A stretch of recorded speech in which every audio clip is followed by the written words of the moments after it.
I heard do be like mad or do be like upset. Okay, coach, we see you. Yeah, man, you got a lot of gatekeepers on here that be trying to goddamn. Oh man, you gotta get permission to share my shit. You still in the content, like man, But she well, has it open though. That's what I'm yeah, saying. Stream this to your audience. If they have it open, then that's different. But You know, Trey, people love to argue. They will have it open, wait for you to click that button so they can cut you out. yes, because yeah, something wrong with us. We all want to be right, regardless of what the truth is. If my right is completely off from yours, I'm just gonna argue just because I want to be right. Most black yeah. people do not want to be right. I don't got a problem admitting when I'm wrong. You feel me? I like to get correct. I like to learn. You feel me? Knowledge is power. So if you correcting me and I'm in the wrong, I'll be like, yeah, man, I was dead eye wrong. You feel me? Appreciate you for the information to, enlighten me on my errors. You feel me? But a lot of people just they don't accept that. They don't like to be corrected. Yeah, a lot of those people, you look at them 5 years down the road, they standing right there in the same spot, complaining. Looking crazy. Now, when I was younger, I used to be that way. And then I learned I'm a human being. It's okay for me to be wrong. I'm Yeah, not going to always be right 100% of the time. That's why I be like, hey, I'm going to tell y'all this story. If y'all got something else y'all want to add, you can come up and say your piece. We don't got to argue about it. I'm just going to say, okay, thank you for the information and go on by my day. That's all that can be done. yeah. I think YouTube, from what I've seen, that I guess I really started really paying attention to YouTube since 2022.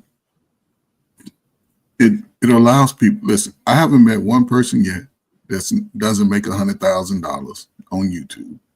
Oh, everybody's rich. Everybody's rich. Everybody has a alias name, right? So you can escape your messed up reality, and I can just argue about shit, regardless of if Yeah, it applies to I me. call it DTD. Welcome to DTD, where you could be what you want to be. Goddamn, you feel me? DTD. Goddamn. What's DTD? You want to be retarded? Go ahead, be retarded. Yeah. DTD. Aluminum, you're gonna be having me rolling. Or El Negro. El Negro and El Cheapo, boy. Hey, I ain't gonna lie. I was like, did he come up here trolling? So that's his real name, El No, Negro? I ain't want to steal. I ain't no. I never do it. I ain't no disrespectful type of person. I ain't up there. You took the L off. You took the L off. El Negro has been up here a couple times, but he be changing his name. So one day I was like, "Who are you?" Let me pull up his name. No, But no, he be having me rolling. And we always talk about these ice raids. We be talking about all type of like the rappers and stuff when I be getting into that. So back to this intimidation. I wanted to hear more about that because I think 907 was trying to expound on that too, but I had to walk away real quick. So we could go back to that. Okay. So again, El Cheapo, ever since I came into your ever since I knew who you were and saw you, you have a personality, right? And you don't I guess dummy down who you are for anybody, right? Right. And that's intimidating to a lot of dudes who may not have the confidence about themselves. They can't handle it. You got the good hair, so that's that's a plus. You know what I'm saying? You open and honest, huh? I am not my hair. But El Cheapo, you're not a man either. I'm telling you, from a man, get out of your woman's head right now. Sit back and listen. That's You're what not I'm a talking woman. about. You're not. You got to get out of your head, huh? I know. I was speaking. Go ahead. No, I'm just saying this. And that's what I'm saying. I don't want you to question you. I'm trying to get you to understand that. I'm saying from a guy close to your age who may see you. Ooh, she pretty. Oh yeah. That's in my mind, right? But then when I'm listening to you, you ain't backing down. You stand on who you are. Now I got a second guess, like, man, how's she gonna treat me? What if she treat me like that? And some dudes, they are new to finding out who they are. Mm-hmm. And it's hard to push back. What I've discovered with dudes, right? Some dudes are new to money. Some dudes are new to their confidence. Mm-hmm. And a dude that's new to his money and confidence, they'll be the worst one. They're going to push back on everything that you say about being an independent, strong woman. So what about people that are not new to their money and not new to their confidence? Well, they have already set in their ways. Once we get over 35, we set in our ways. Mm-hmm. We set in our ways. I mean, and some people think about life. You grow, you learn something new every day. Right. So if I'm set in my ways, like most of us are at age 30, we want a person to come in and conform to how we are and accept us who we are. That means we set in our ways. So if El Cheapo like to go to the garden and I don't like to go to the garden, how we gonna work around that? Why are you always spending time in the garden? What about me? I think it's like I think relationships are about compromise, though. Yes, you think that. Yes, you think that. But a lot of people ain't willing to compromise. Compromise because they set in their ways. They set in their ways, and that's what he's saying. Like a lot of people, they just like, oh, if you don't meet this criteria, then that's just ain't nothing. You feel me? Period. You gonna do what I say, or you feel me? Get rocked. And dudes do show off in front of other dudes. A lot of that shit they say on the microphone, they'll be DMing somebody behind the scene talking about, you know what I'm saying? So I know that's right. Again, man, there's no right or wrong way, you know what I'm saying? Again, but I'll say this. I had sisters. That's why it was always easy for me. I had older sisters and younger sisters. My oldest, my young sisters, cousins, aunties. Yes. Well, oh yeah. So let me ask you this. With your ratchet family members, did you choose women that act like them, or did you choose women that act like the opposite? I chose women that acted the opposite. I didn't want nobody like them. Hell no. Cause I already knew like what characteristics to look for to avoid. You feel me?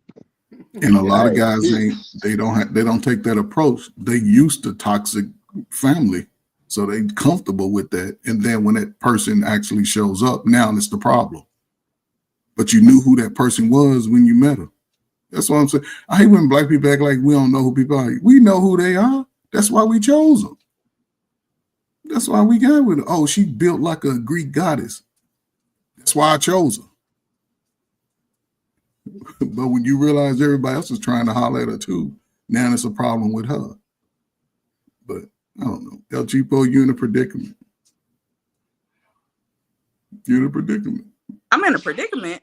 Yes, because you speak of wanting to be with somebody going into the future. Yeah, absolutely. That's the goal. Look at your age group. Let's go 5 years above you and 5 years below. Out of 10, if you take 10 men, how many of those men you think will be suitable for you out of those 10? Out of 10? Yes, you got 10 to choose from. How many of them you think will be suitable? I don't know, maybe 2. 2. Okay, so now let's reverse it as a man. Uh-huh. By the numbers, y'all outnumber us 10-1. Uh-huh. 5 of y'all don't like light-skinned, ugly dudes like me. Uh-huh. So that lowers my options to 5. Out of those 5, 2 or 3 of them I ain't serious about. Maybe 2 of them may be worth my maybe wife material.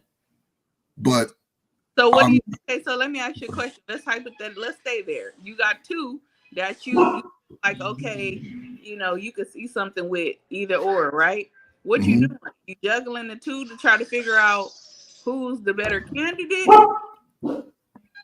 Most guys, when they juggle the 2, they're not looking for any candidates. They just looking to juggle. Okay. They don't, because if I can get the same thing out of both for a little or nothing, then why would I give that up? The problem is, again, I think, and this is, been conversation, but I don't think women really look at it as serious as men do. If you have any good men in your family, any good men, 2 or 3 of them, set up a meetup where everybody's together with a guy that you meet. Say you meet a guy, he's feeling you, you feeling him. Set a meetup up with a good man in your family. Hush up, doggy. So, and allow them to just be men around each other. You drop them off, might not drop them off, but you say, okay, y'all men, y'all talk about y'all whatever. But you already got guys in your family who you trust the script on what to do, questions to ask him about women, about life, children, those tough questions, right? And a man can always realize a man who's on bullshit outside of the physical. See, he ain't, you know what I'm saying? So try that. And then have a list. Let's just say you got a list of 5 things. 3 of them are your hard negotiables. 3 of them are non-negotiable. 2 can be negotiable. But who's really, I hear that concept, right? But do you think people are really doing that? Do you think that people, like women, are really taking men around those men? But again, it sounds great though. But again, El Cheapo, it ain't about what other people are doing. It's about the result that you. Right.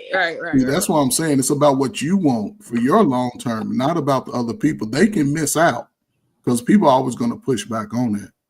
But if there's good men, it could be, and listen, a good man ain't the dude that got the most money that's always pulling up in the fake clothes and the fake jewelry. The good man is a dude who is working every day, taking care of his responsibilities, might even come through and cut somebody's grass just for being a good guy. Those are the guys who's going to give you the most honest answer. A dude that's playing women, he ain't going to give you the honest answer. No, but I know that sounds great too, right? But like, yeah, I hear what you're saying, Ferg. No, I feel like go ahead. the men in my family don't be having time. Okay, I do. They got their families, they got their hustles, like they ain't got time. But it only takes 1 or 2 conversations that they need to have with a dude. They'll be able to figure him out quick.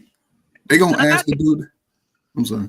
No, I was going to say that is true because a few people that I brought around, like, they'll be able to be like, but I don't know. Because like my last situation, I think he had everybody bamboozled, including me. Okay. Like they tell me all the time, like, I can't believe that happened. You get what I'm saying? So some people are just play actors, out here living a fictitious facade, and they fooling folks. Yes. Yeah, those the con artists. Yeah. But that's why you got to always ask them the tough questions. Who is he and his family? And vice versa. Who are you and your family? Do your family respect you? Are you, what I'm saying? Are you that person that people can come to for advice? Or do you date those people that are always talking about their family? I don't talk to my family. I would never talk to a woman that didn't talk to her mother. Because you couldn't keep me away from my mama for shit. As crazy as my daddy was, you couldn't tell me why you always going around your family. Huh? You know what I'm saying? But that's just me. And again, I grew up like that. My mother had 6 sisters, all of them were married. No, nobody was on. I got 1 cousin that was on drugs, but that's my father's sister's son, a single mama. That's it. I ain't got nobody walking around switching. Ain't no man in the family discovering sexuality. Everybody I know is a man. And there's a whole lot of switching down here in Atlanta. But again, that's the thing. That's the horrible that shit. What, Atlanta? Bro, I saw somebody with Sugar Hills on and Bermuda shorts, dreads, and braids. Them niggas wearing skirts. I'm scared of them. I will not go back. I'm sorry. I'm like, what is going on down here? I need to go to Atlanta. No, you don't. No, you don't. No, you don't. I like seeing black people, don't go. Be ready. I can go to visit. Yeah, you can go to visit, but it's overrated. Atlanta's overrated. That shit overrated. That shit overrated. Hype the fuck up. like, wait. So y'all think, and I'm just hypothetically asking the question. So you don't think there's no good men in Atlanta? You think they all switch? No, No. I wouldn't say that No. because a lot of my cousins are married to really good men, and I see a lot of They're married scarce. couples. I said they're scarce. I ain't gonna say it's no good man, but the odds of you finding a good man, But those good men get look, swapped up soon because women in Atlanta know that there's a shortage of men. They know this. And those good men get swooped up soon. But those women who choose those men, they're willing to go in 100% to make sure that that man focuses on them. Because women are bold in Atlanta. They'll come up to your man and grab his hand and say, here's my number. Because there's women down there with the money. And they don't mind. They understand the competition. Like, hey, I must pay like I weigh. So for a young man, a young single man, I say it could be okay. But as you get older and you ain't got time, because men also know that there's a shortage. And a lot of those men take advantage of them. You might be one of 5 or 6 or 7. So I think I just got so much love to give. Like I think I'm serious.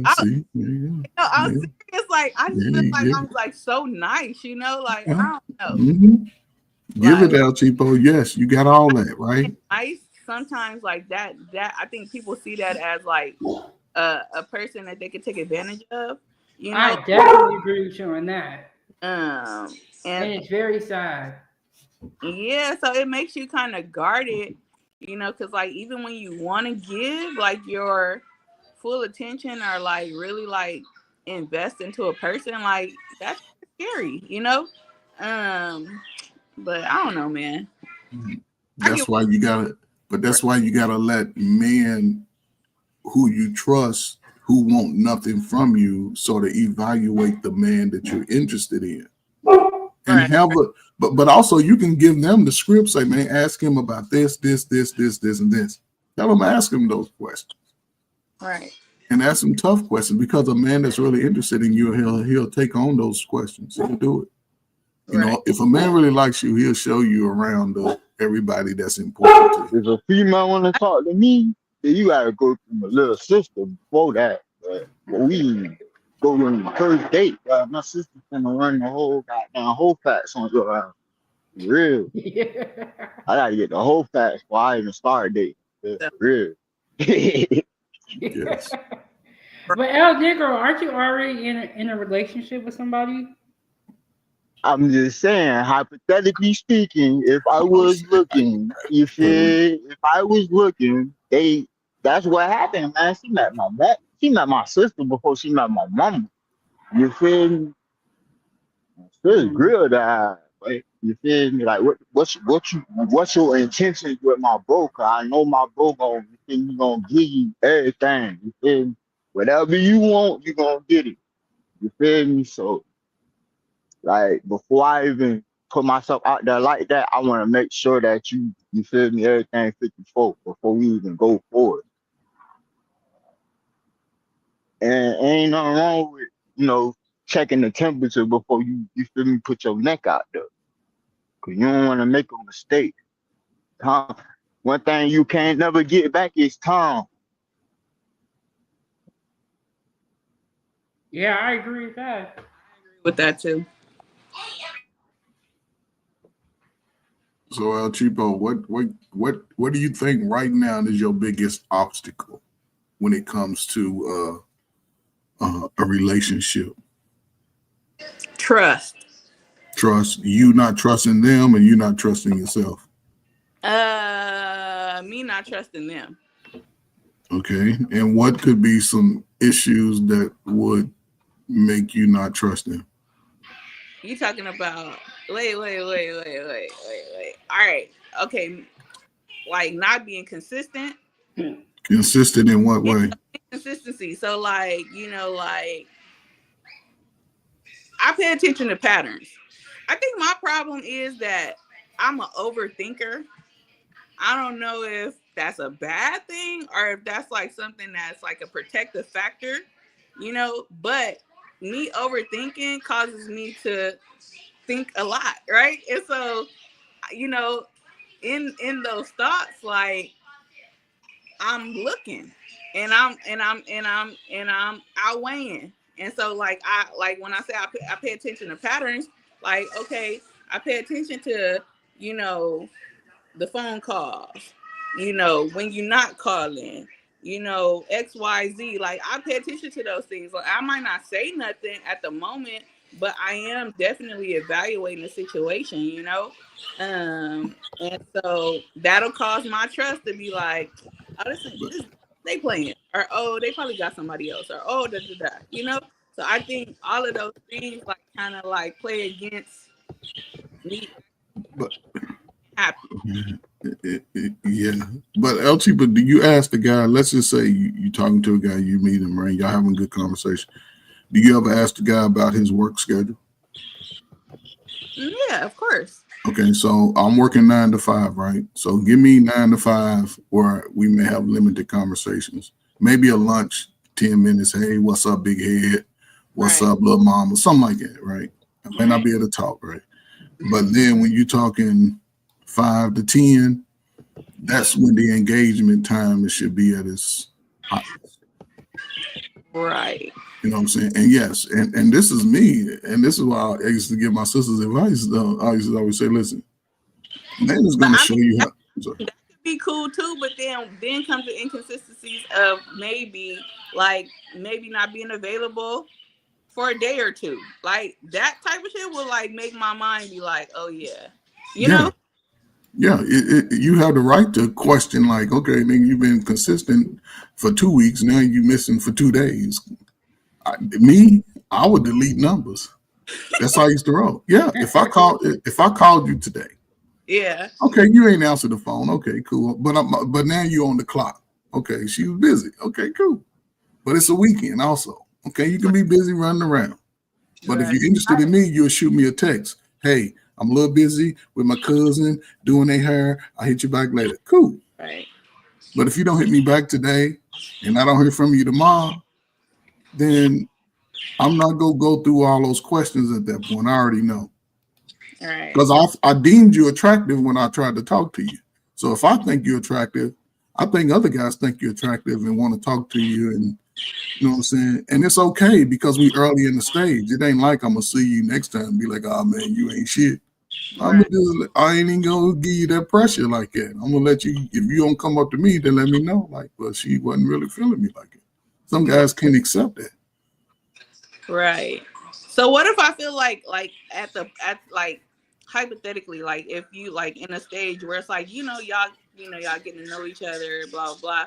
Like, I don't feel like, what if you feel like you're not in a position to question that person? Like there's no like, oh, you my girl, I'm your girl, we going around each other's families, da da da da. It's more like we get to know each other, we trying to see where it's go, da da da da. And so it's like what you doing is what you doing, and what I do is what I do. My thing at this point in life, I'm not gonna hold you, is like communicate that, like let's both be on the same page, so that don't leave no room for expectations or assumptions. We both know what it is. Or you get what I'm saying? So that's kind of where I am, baby. But that's why you put all that. That's why you put all that on the table before y'all even start, so y'all already know what the hell y'all doing, why y'all doing it, so it ain't no miscommunication or none of that. You feel me? Because communication is the biggest key in any relationship, period. You feel me? Without communication, y'all ain't got shit, bro. You can think that you with a person, you feel me? But if y'all ain't really talking like that, then you ain't really got nothing.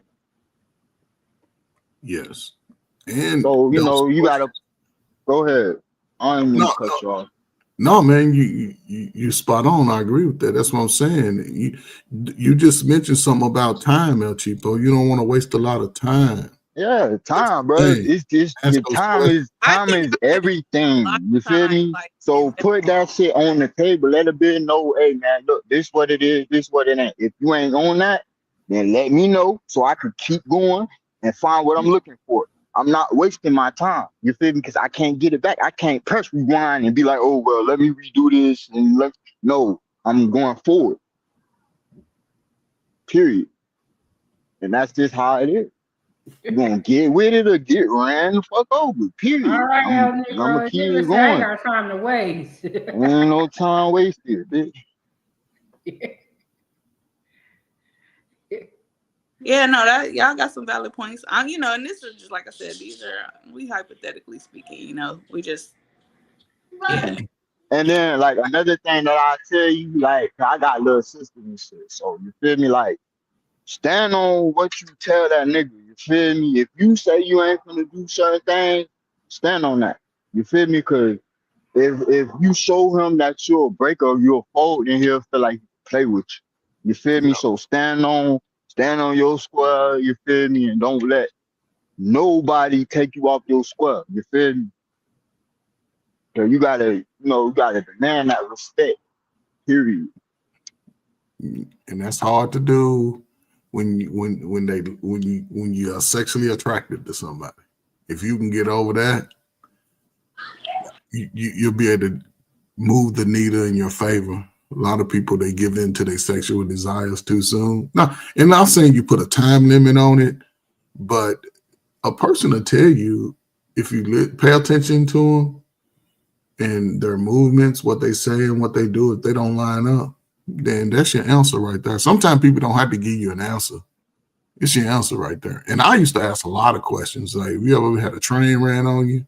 Why are you asking me that? I'm not going to answer that.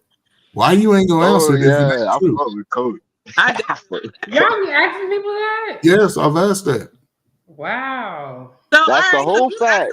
That's the whole fact. But if that doesn't deter you from making your decisions, go ahead. Say it again.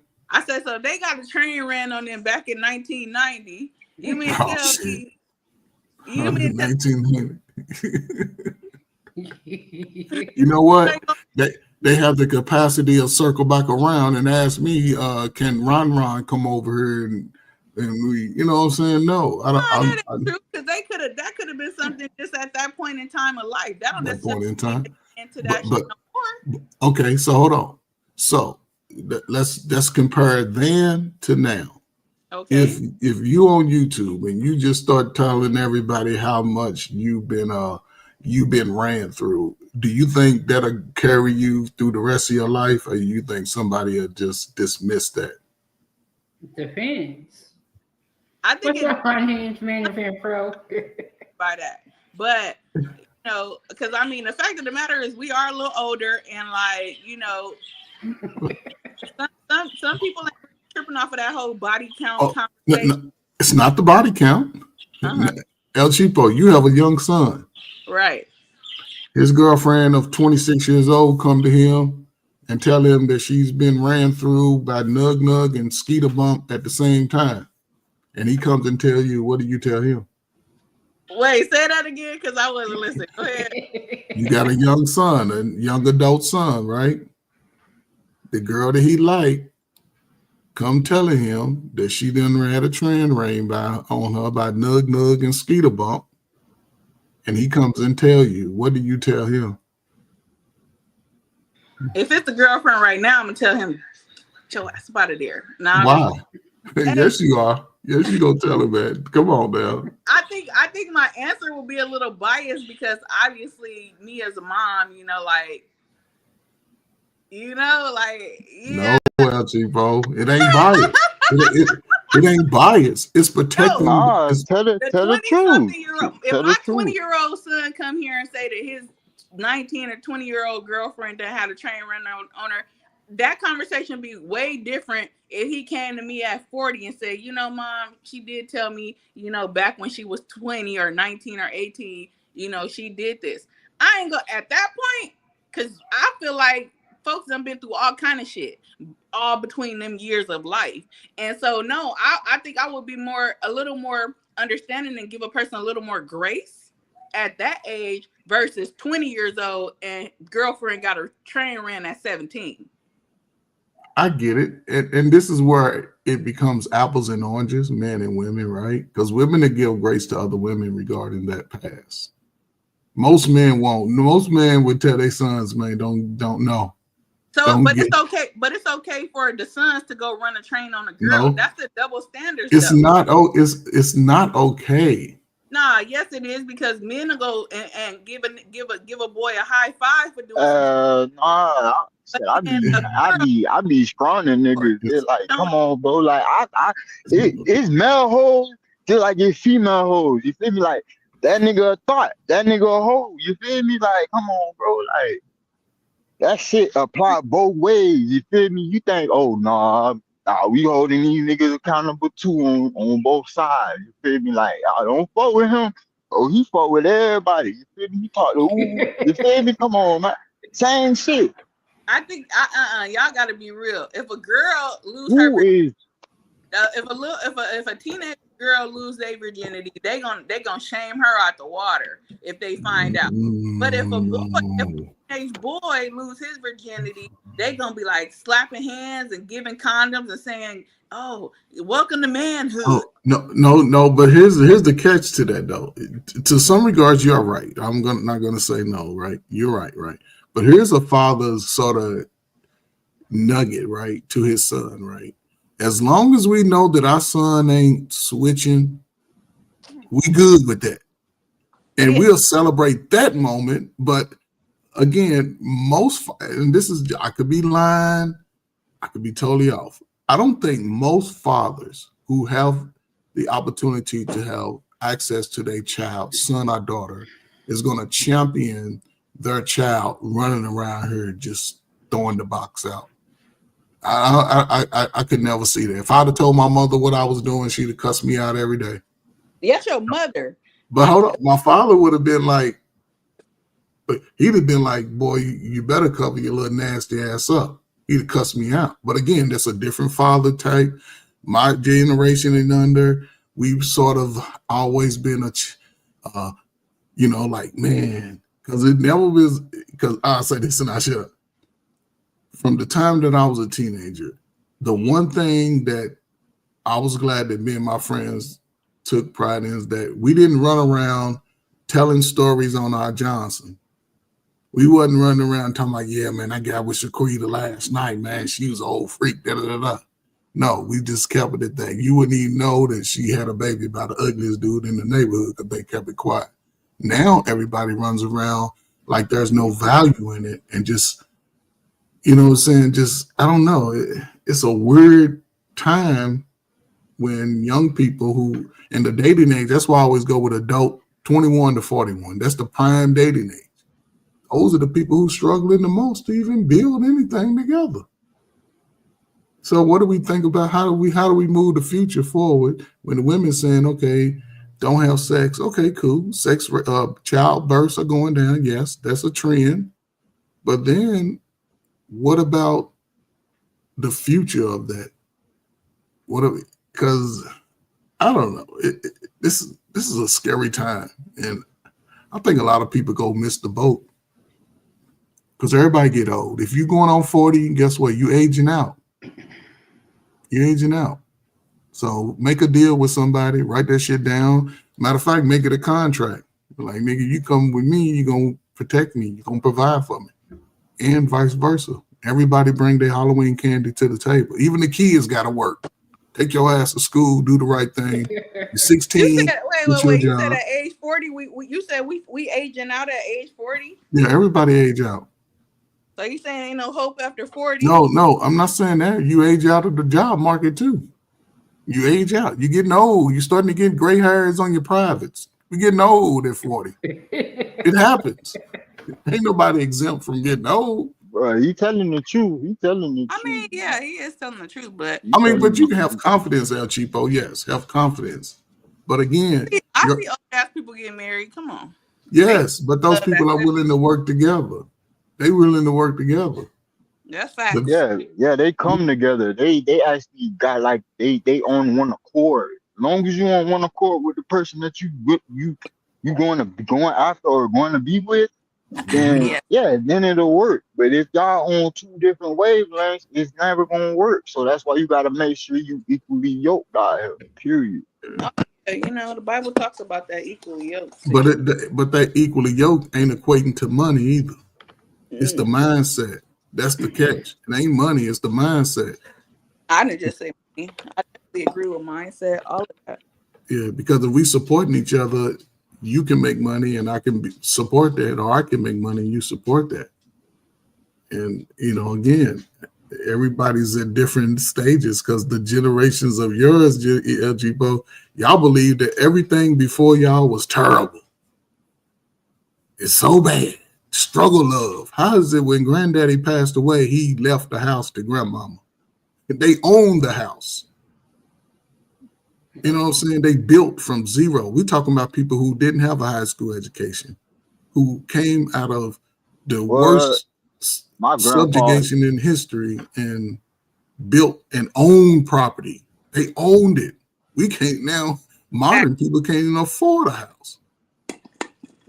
So I don't know. You just said a whole lot, but you did. My grandpa, R.I.P. boy, that nigga, boy, he was raw. With a third grade education, raw as fuck. Yes. It wasn't nothing he couldn't do. I didn't believe he couldn't do. He would do it. Right, and he did it. So you feel me? Like, ain't no excuses. We just make a bunch of excuses. And that's what it is. We just make a lot of excuses. Oh, well, this, that, and the third. Nah, man, what you gonna do about it? Right. Yes. Especially when children are involved. Focusing on what's up against you, what you got going for you, and how you gonna make it work. How you gonna put your puzzle together? Everybody got their puzzle. Put your puzzle together. Yeah, and that's the thing. It's about, you know, understanding what you start from where you are, and you just build from that. Y'all not making excuses about taking care of y'all family.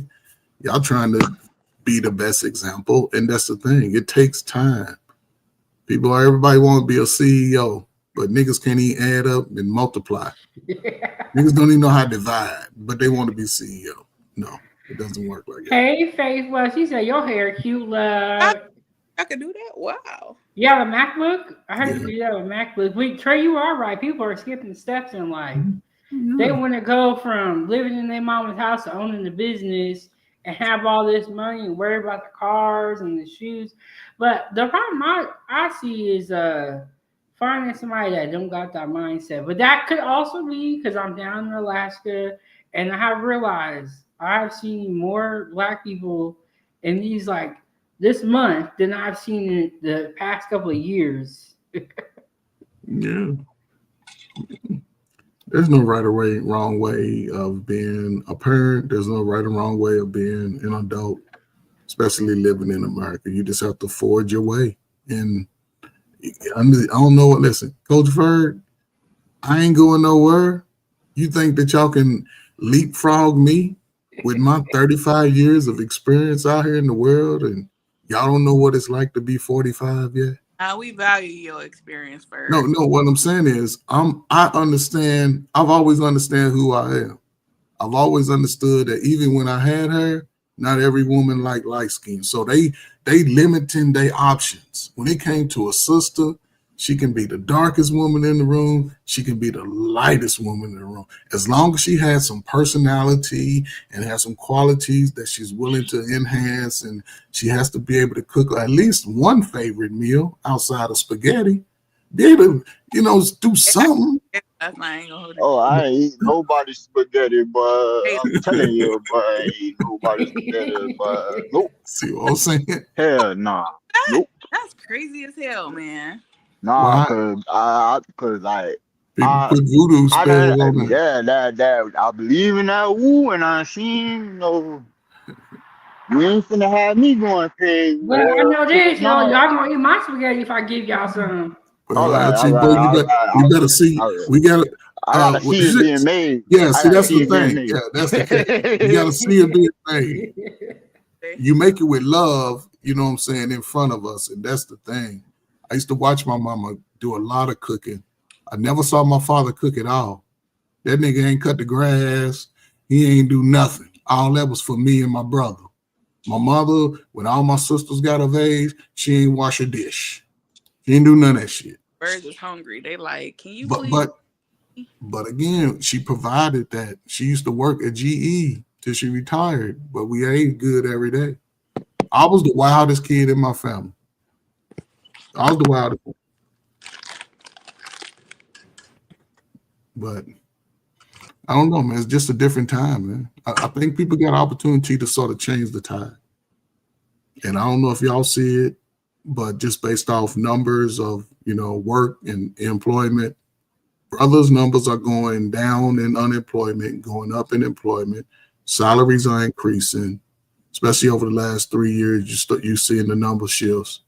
And I don't think a lot of sisters are really paying attention and not taking the brother serious. Because just because we can, you catch a 25, 35-year-old brother, he's really lashing out of what he saw growing up. The women around him mistreated him.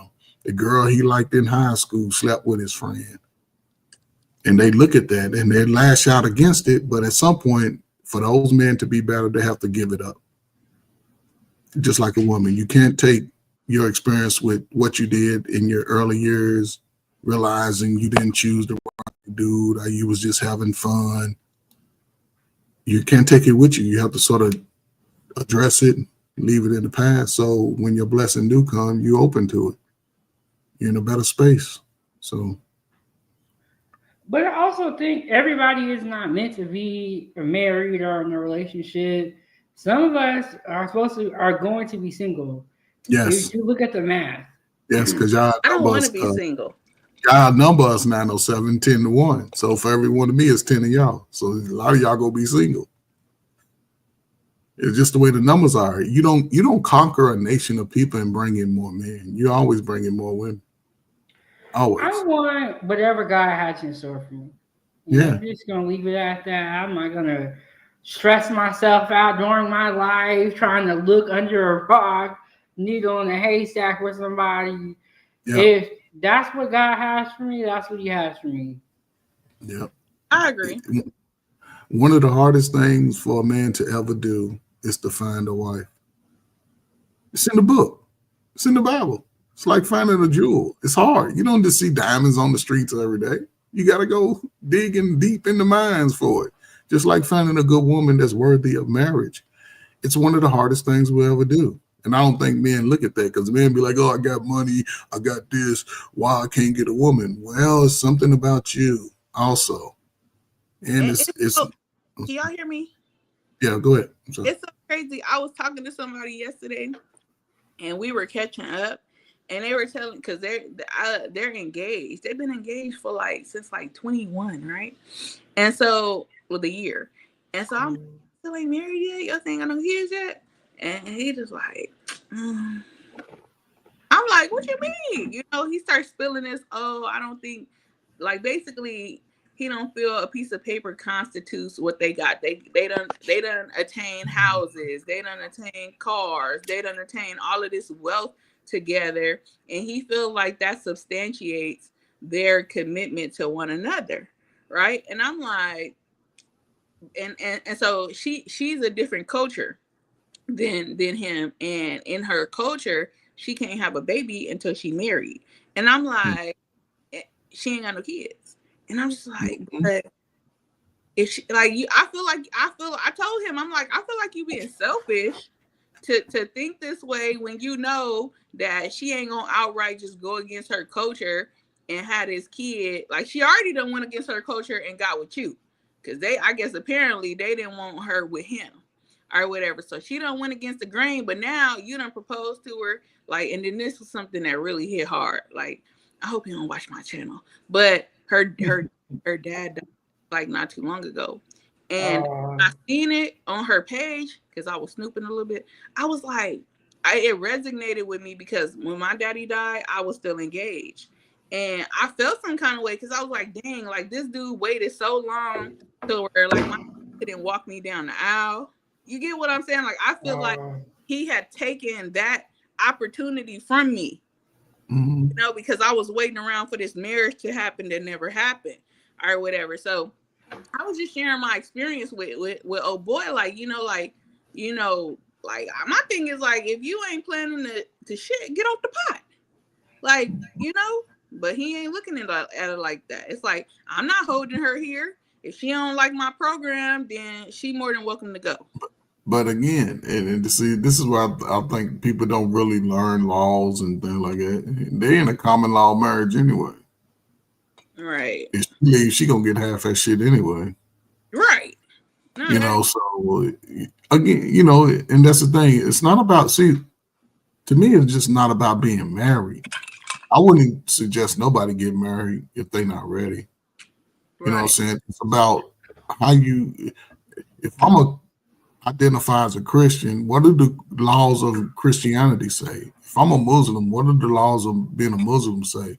What do those biblical laws say that I should live under? And I think people sort of twist them to fit their narratives and then make excuses and then cry when the outcome is not the way they thought about it in their mind. So you can't negate some laws of life. Some laws, they are just what they are. You know, America, you can only have one wife. America, you can be legally married through the state or whatever, or you can be a common law marriage. After 10 years, I think in most states, is you married anyway. So all them houses y'all bought, all them cars, guess what? She get half that shit. Right. And you might have to pay alimony too. It all depends though. But people think they try to circumvent the laws and they'll be crying on YouTube, man, how she take care of shit. And then you played the game long enough. But even in that, Yeah, they're gonna be on TikTok making that part 1, part 2, part 3 type shit. Comment if you want to see part 5 type shit. But even in that situation, I feel like he not being completely honest with the girl. Because it's like, if you done went and gave a ring to her, then you done upgraded the ring. Like, I feel like you stringing her along at that point. Yes. Her believe that, oh, one day we gonna walk down this aisle. When really in your mind, you telling me, oh, I don't think I want to get married. Then why did you propose? You get what I'm saying? Like, it behoves me that men will waste your time like this. And I mean, she looked like she make bank. Like, she had just threw him like a little birthday party. It was very classy and lit. Like, she looked like a good girl, and I'm over here. I can't believe you advocating for her. And I'm like, yeah, why not? But you just laid it out, Cheapo. If she's bringing in that money, I don't want nobody else to have them. You think I want to give her resources? Right. You looking at her like a resource. You ain't looking at her like a wife. You looking at her like a lick. But also, if she allows it, then what can anybody say? Speaking my language. Lit. He making something like he provided with like a luxurious lifestyle or whatever. Like, compromising here. Like, she liked to travel. He not into traveling, but the compromise is, oh, I'll pay for you to go out the country, but I'm not gonna go with you. And I'm just like, but it ain't. That's cool with me. Give me the money. Huh? That's cool with me. I think both of them are happy with where they're at, El Chivo. I don't know. I don't think she happy, child. How you gonna say you don't think that woman happy? You know her? Projecting on her. Yes, that's how black people do. They project. You ain't happy for her. She's satisfied like a motherfucker. Your ass ain't happy. You go at least on a trip with her. Like, come on. Like, I'm pretty sure she would love that.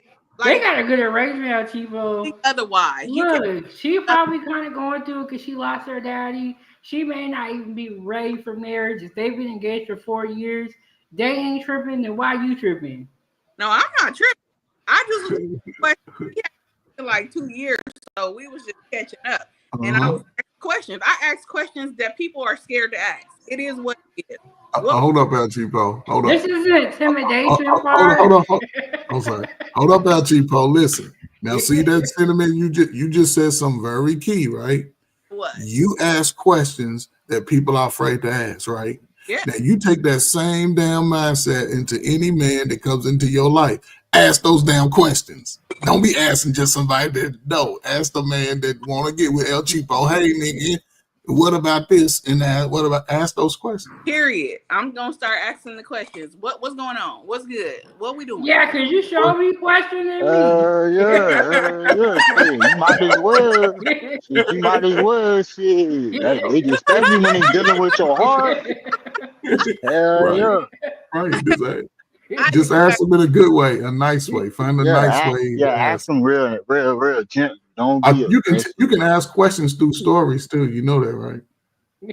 I know this guy, right, who's stringing this woman along.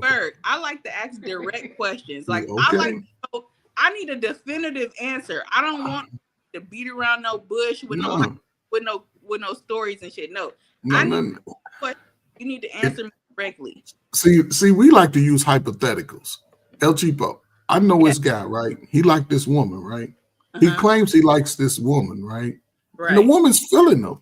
Right. And he's been dating, they've been dating for about a year or so. And, you know, she's thinking about the future. And every time I talk to her, she talking about, you know, they getting married and everything. But every time I talk to him, he's like, well, you know, we could, you know, see how it goes. And, you know, maybe down the line when we ready. Do you think he's stringing her along? Yep. Okay, so you gave a definitive answer, and I was talking about you and me. Ooh, that was smart, Coach. Okay, Coach. You know what I'm saying? Coach about to teach you some games. What's up, Scorpio Mama? Yeah, I'm just saying. I gave the story so you wouldn't think that I'm talking about you, but when I laid out the scenario, you definitively said yes. Because when you come out and say, hey, you gonna drag me along, you gonna do all that. No, why would I do that? Yeah, I mean, yeah, obviously I get what you're saying, because they'll probably tell you what you want to hear in that regard. Yeah, that's all I'm saying. Just use it in a story of people you know. What do you think? That's okay. But you're trying to get the answer that you want. You want the answer that's truthful and not the answer that's what you know what I'm saying. That's all. My problem though. My thing is, why can't we just not be truthful? Why can't we not? Why do I have to beat around the bush and give you hypotheticals or give you storylines for you to be truthful to a person? Like, yeah, I don't know, man. I don't know. That's the mama. Cheapo, that's the games y'all age group play. Y'all play those games. So you got to be better at playing those games with a man. Because a man, he'll play those games forever. Child. No, that's right, Coach. As long as you let him, he gonna do it. Yeah. If you are you gonna cheat on me? Of course they're gonna say no. Of course. I mean, don't nobody want to cheat on nobody, but if you give me a reason, I ain't gonna cheat on your ass. I'm just gonna leave your ass. I ain't gotta cheat. I'm done, dude. Ain't no get back. Fuck getting back. I'm gonna get over your ass. Oh, Cheapo, I know a friend, right? Her and that guy been together for years, right? And she just got to a point that she didn't want to give him none. Should he be able to go out and get some from another woman?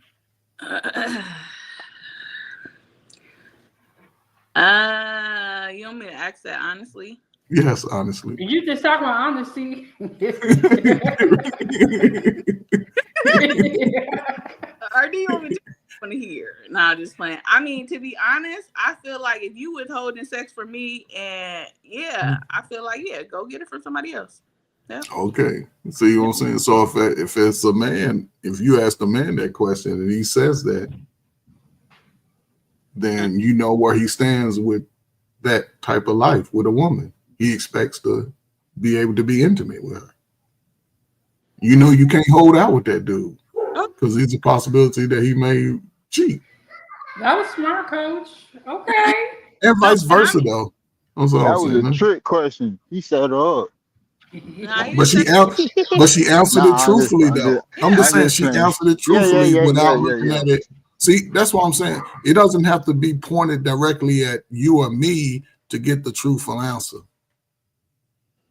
Yeah, most definitely. Like, I mean, Yeah. Because Cheapo, I can see you now. You don't have that brow. The way you got them brows scrunched up right now, I can see you looking at him funny and asking them old questions and looking at him sideways. And he like, no, baby, I wouldn't cheat. He won't give you that real answer. That's why you got to put it in a story of somebody you know, a scenario that sort of gives the example, but not directly at the person. And whatever answer I give is the answer you have to go with. Yeah. No, I feel you. I definitely feel you. Because you in the catch-22 right now, Cheapo. What catch-22 am I in?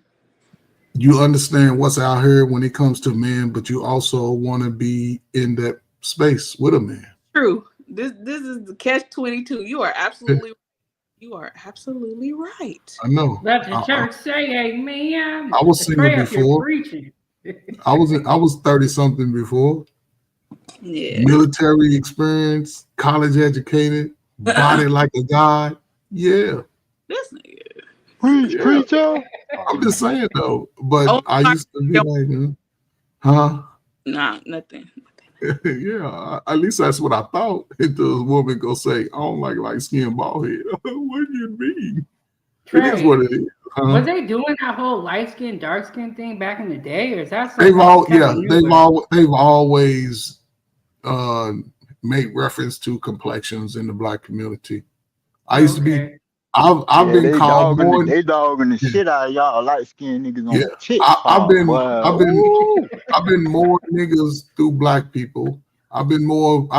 Ain't nobody white ever called me a white boy. Only Black folk. Ain't nobody. You know what I'm saying? So that's always been a part of our thing. But also, it wasn't the self-esteem coming up was a little different, a little stronger. Even the ugliest girls, you couldn't tell her she was ugly. You couldn't do it. They didn't own it because they believed in it. I tried to break a lot of girls' spirit back in the day, man. That shit ain't work. No. Yeah, I'm bad. Nah, but you bad looking, but okay. Yeah, but that's also builds character though. Think about it. A lot of us come out of homes where people talk about us. My mother used to tell me, get my little ugly ass out of her face all the time. But then she'd be like, I love you too. A lot of people, they take words are hurtful, especially when it comes to people that love you the most. But people like me saying something, it shouldn't really bother you. You know what I'm saying? But that's just my perspective though, because I didn't know what self-esteem was until I was probably about 25. Like, what is self-esteem? When you got low self-esteem, when somebody don't feel good about it, say, what? They don't feel good. They're alive. They living. And not everybody is everybody's cup of tea. So just love who you are. Yeah, this is true. We all got big noses and big lips up on the screen. Yeah, we all come bigger than them big lip, baby. You might not have a big nose, but you got big wide nostrils. I always tell people, love yourself. Quit trying to be other people. Stop putting on all this stuff, covering up who you are. You look how you're supposed to look. You look how God wanted you to look. I'm tired of people catfishing in real life, bro. Like, cat, you don't even look like that when you wake up. Motherfucker, go to bed with your ass. Not even filter, makeup, goddamn lashes. A dude dyeing his hair. I never thought, you know what I'm saying? That's some dyeing their hair. That shit's weird as hell to me. I ain't gonna be in my 50s dyeing my hair, trying to look younger. Yeah, talking about, oh man, I got gray in my beard. I gotta put some black shit on here. Nah, nigga, go ahead. That Beijing shit gay, bro. Don't do that, bro. You paint your face, bro. I mean, they got a lot of dudes that be dyeing their hair black. They be getting man units. They get the fade put on. I mean, those dudes have low self-esteem. They're not comfortable with who they are. That's the thing. And it's just something that for myself and growing up, my friends, you couldn't tell us we wasn't fine back in the day. So we wouldn't go argue with you about it. You saying because you got your bald head out here, you better than them? No, I'm not saying I'm better than them. What I'm saying is my confidence exudes anything you can say negative about me. I think light skinned That's guys how I feel. confidence. You say what, El Chivo? I Light said- skinned guys, what? I think light skinned guys just got hella confidence. That's why I stopped messing with y'all light skinned niggas. I mean, Why? Yeah. See what I'm saying? You limit your options, so then you want JPs Yeah, that are people, what? I do think you Go got ahead. some. You got a list, a long one. no, I used to. That was my preference back when I was younger. I was a little vain, you know. I was like definitely like 100 and some pounds skinnier, and like I had options, but and my preference was light skinned men and with curly hair. I love that, right? I wouldn't have been none of your type there. But like they thought they was cuter than me. I'm like, oh no, I can't do this. My coworkers used to tell me, I used to work at Rite Aid when I was 16. They used to joke with me and say, you always got these Rick Fox looking motherfuckers coming up here looking for you. And that was the type of men that I was like attracted to. But child, then I had to move on to the caramel complected. I had to leave the little light skins alone. And my cousin used to tell me that I had the paper bag syndrome, right? Yep, you did. You did. You like, did. What are you talking about? Yes, you did. So Yes, you did. my grandma she said, Abby, you gonna watch, you gonna marry a dark skin, right? And I used to tell my grandma, you crazy. Because I never was attracted to dark skinned men at all. Mm-hmm. Right? Mm-hmm. I think there are some dark skinned men that are handsome. I would not be opposed to it, but back when I was younger, you couldn't tell me I'd get with a dark. But again, why would you limit your options when it comes to someone you can potentially to be with? Right. I would. Color seems a little bit crazy to me. I don't know what's going on out in this world. A lot of dark skinned dudes don't like themselves, and they project it on women. That's the thing. A lot of them don't like themselves. That's why if you watch dudes when they come on panels and you show anybody light skin, almost white skin with the fake white hair, they'll go crazy over and they'll be nicer too. Anybody come up here brown skin with regular ninja hair, they'll give all kinds of pushback to. Oh yeah, a lot of people definitely get privilege. Light skinned females get more privilege than the dark skinned female. Yeah. But why would I limit my options when I got the rainbow of melanated sisters at my disposal? Why would I say, okay, everybody this complexion and lighter? No, man, I've dated every complexion on this rainbow and some of the best women. I'm gonna tell y'all a fetish of mine that I used to talk about. I love a sister with some thick bottle glasses. Some thick glasses? Yeah, some thick glasses. I used to be like, oh my God. But because most of them always had nice bodies and were nice people. So if you had some nice thick glasses on, man, oh my God. Hey, how you doing? I used to talk to you. But I've never heard that before, Trey. That's just me though. That's the weirdness of it. And I like tall women. A sister taller than me, oh my God. I would have had her baby. What? He calm that tree. I'd be like, I had your child. I'll bear the children. But that was just my mindset when I was younger, man. I never discriminated. You know what I'm saying? I like every sister, every complexion. And I would never, ever date outside my race. Never. I'd never even, every white woman is ugly to me. I don't know why, but it's just that way. But a sister, oh my God. The way y'all smell, the way y'all look when the sun hits y'all skin. Oh, it's just something, man. So, Randolph said I voted for this, talking about the ICE raids. I see that a lot in the comment sections of these videos, these ICE raids. I had somebody else in the chat earlier that did not agree with me calling illegal immigrants criminals. And so they said that they had to go, but I do deeply care for this person. But I see a lot of this. I voted for this. Go back to where you came from. And but Trump is a fucking illegal. You said Trump is a what? Trump is an illegal immigrant. You feel me? Like His mama and his parents didn't come over here legally. We need to But deport his ass too. no, but that's everybody pretty much in America, right? Especially during the Reconstruction time. After they ended slavery, almost 95% of slaves that were adults had a skill set that they could have brought to America.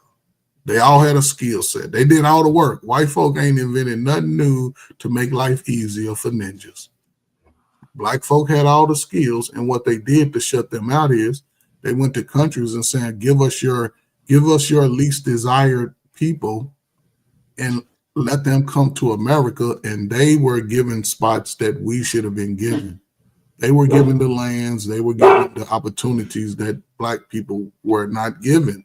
But the Black people, since they had all the skills, they still were able to understand that and work together. That's why you had places like the Black Wall Street, and it was about 10 or 12 of those across the country at that time.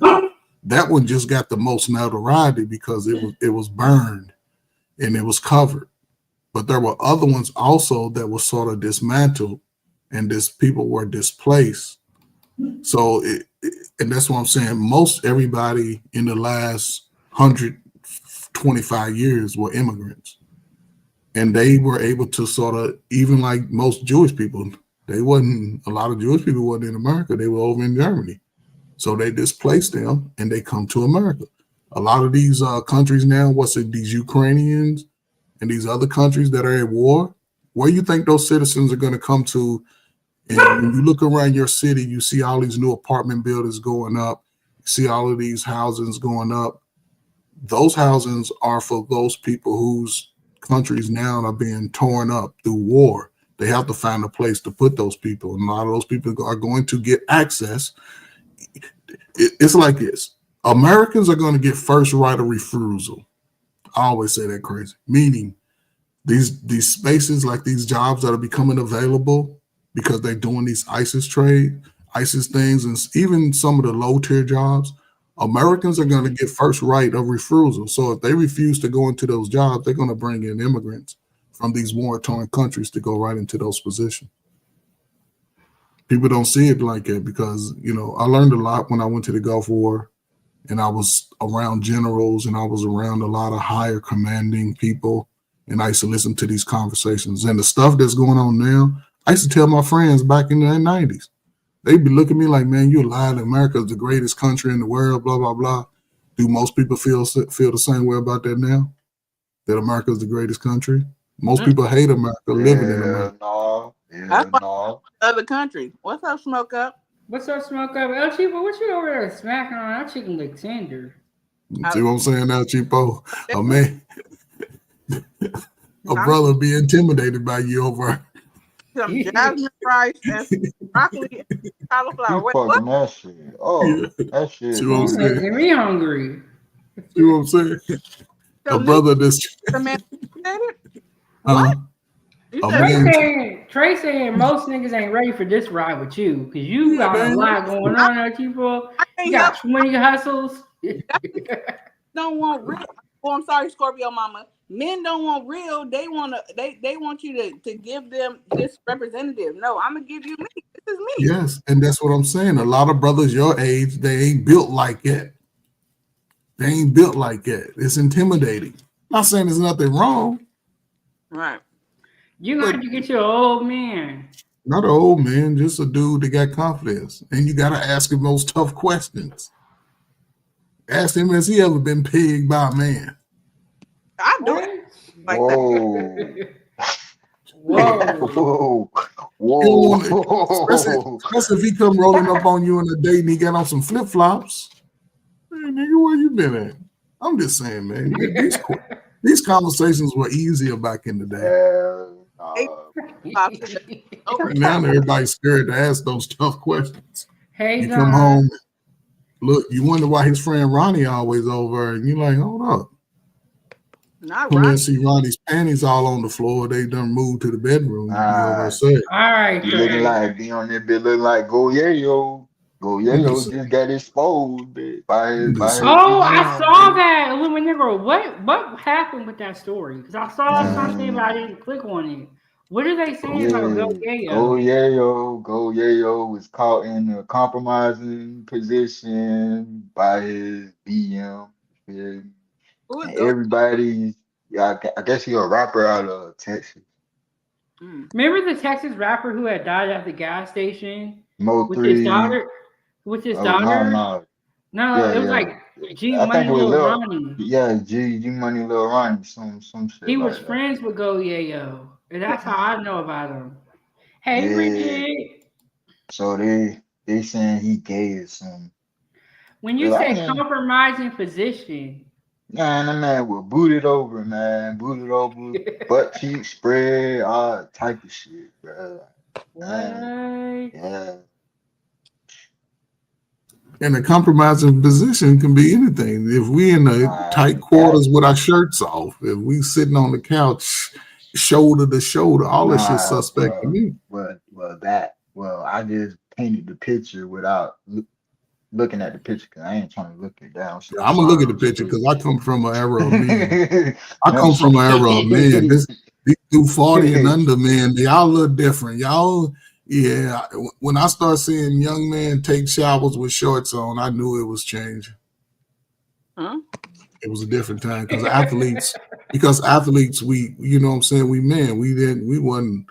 It was just taboo. You know what I'm saying? We play football. You play football in the 80s. Yeah, everybody was in the shower.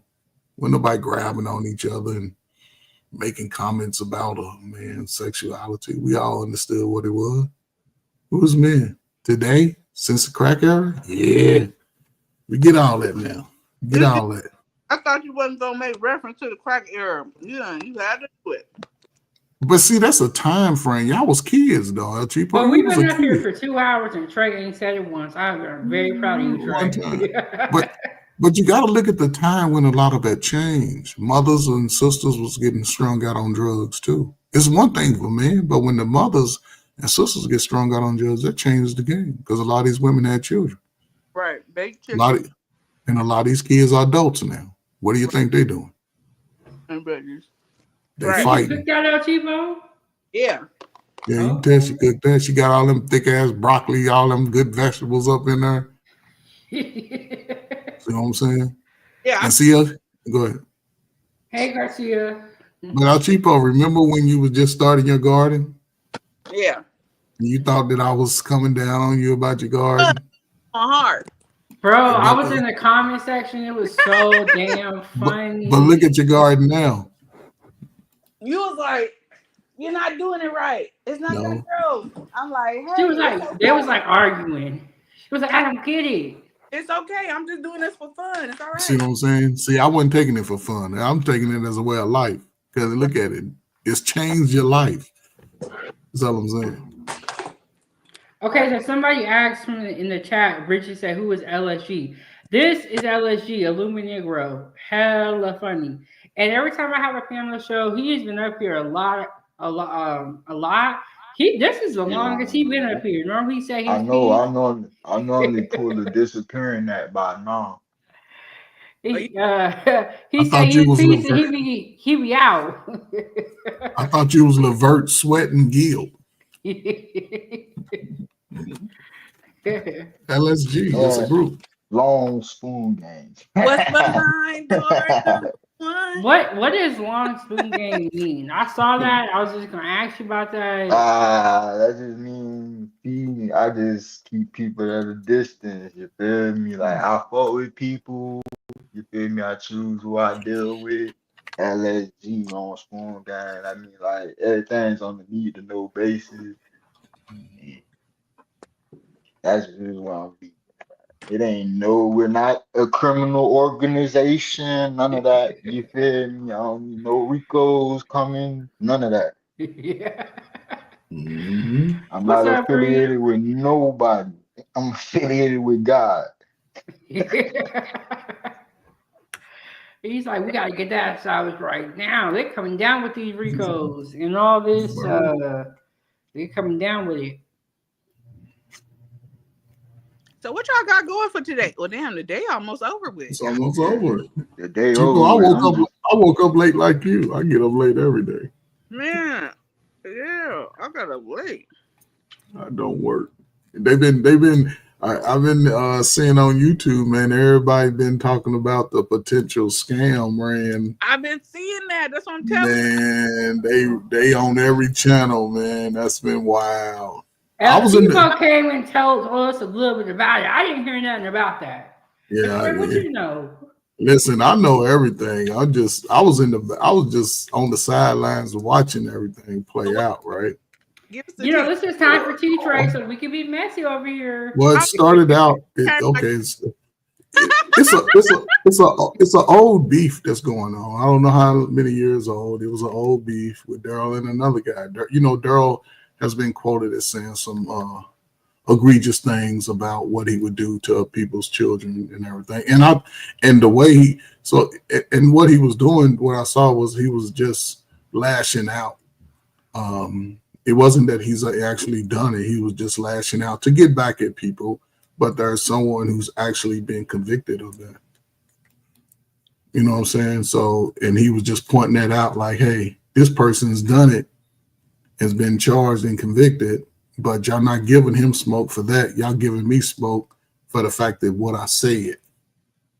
And that's where it all was lingering. And then that person was up on Drip Show. He paid money to keep Daryl and Lovely off of Drip's Live.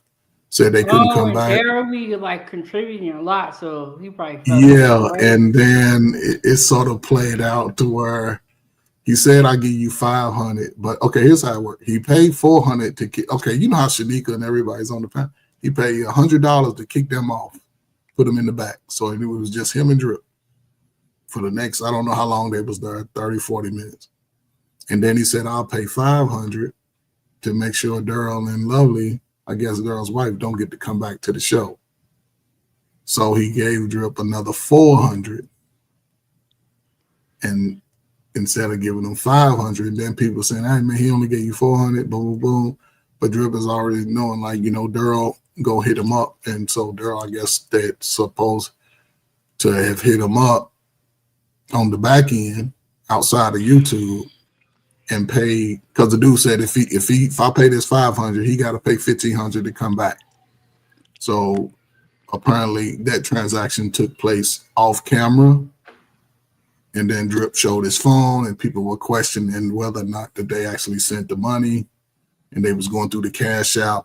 I guess when you get a cash app, how it displays on the screen, and they were just pointing out the nuances and the differences of it, so that people were saying it was a scam.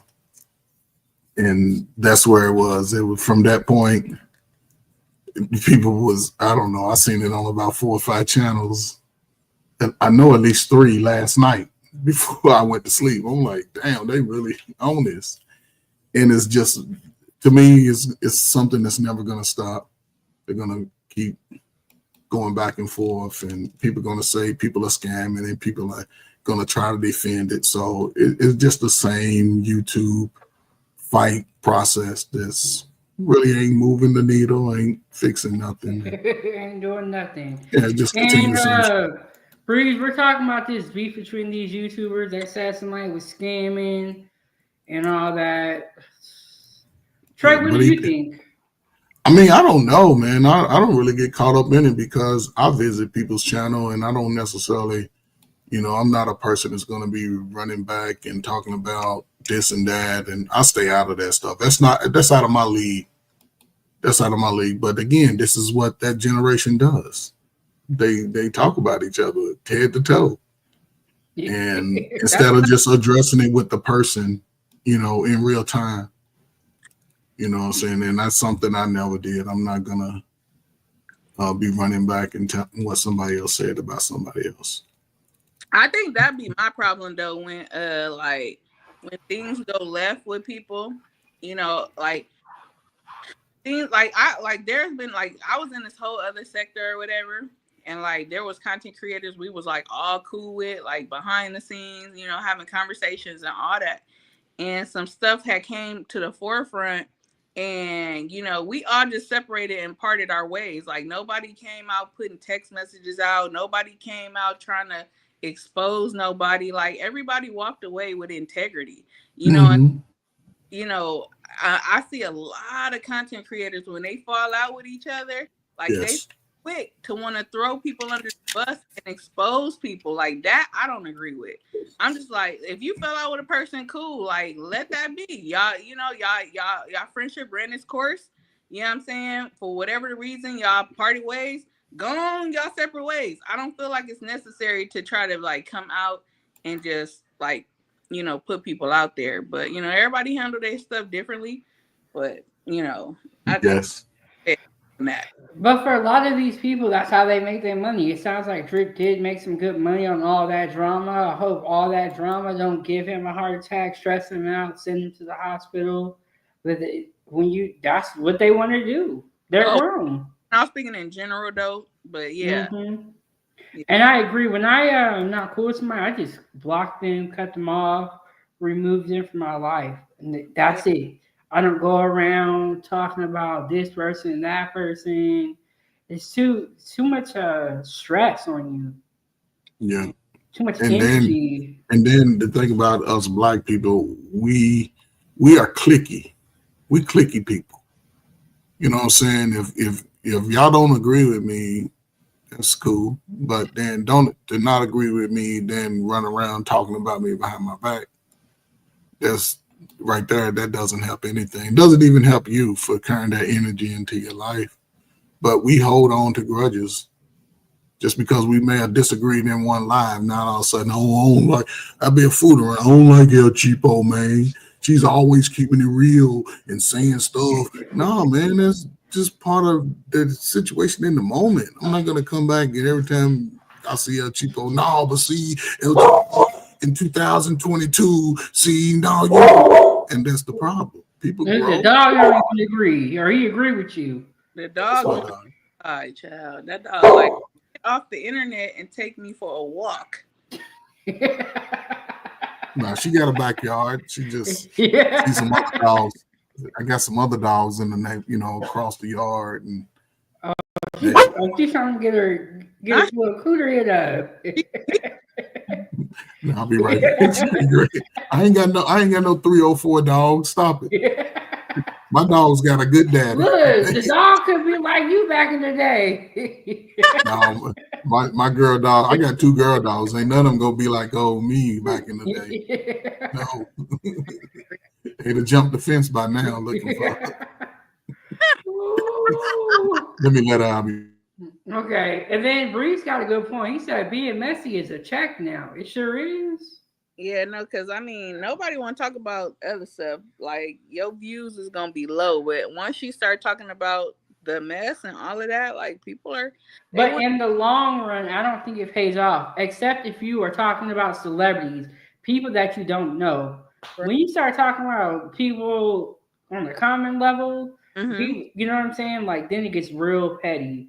But there are channels there's like this one guy, Kempire, who he talks about pop culture and celebrities, but he very like tasteful about it. Which when you get nasty about it, start calling out people and STD this, STD that, and you start talking about people's kids, then it gets crazy. You got to be tasteful about it, though. Right. And a lot of these people are just messy. Stick to the facts. A lot of people, a lot of people bring these stories to the internet and then they create their own narratives to other people's stories. You know what I'm saying? Like, yeah, man, it's crazy, but yeah. Yeah, but you're right. The facts. A lot of people don't really be having facts. They be making up stuff. It just, but I feel like in the short run, it may pay off. You may make some money, but can you really maintain that channel up to like 50,000 people or 50,000 subscribers? You're probably not going to make it. You're probably going to get demonetized along the way. I've been trying to find out.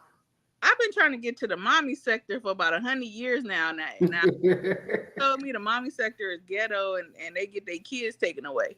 So I'm like, where are the, like, how do you get into like the family part of YouTube to where like people want to see family content? They want to see mom content. Like they want to see that real life, everyday interaction with, you know, families. Like, you get what I'm saying? Because I feel like where we frequent are the spaces that I frequent, like they are into like other stuff.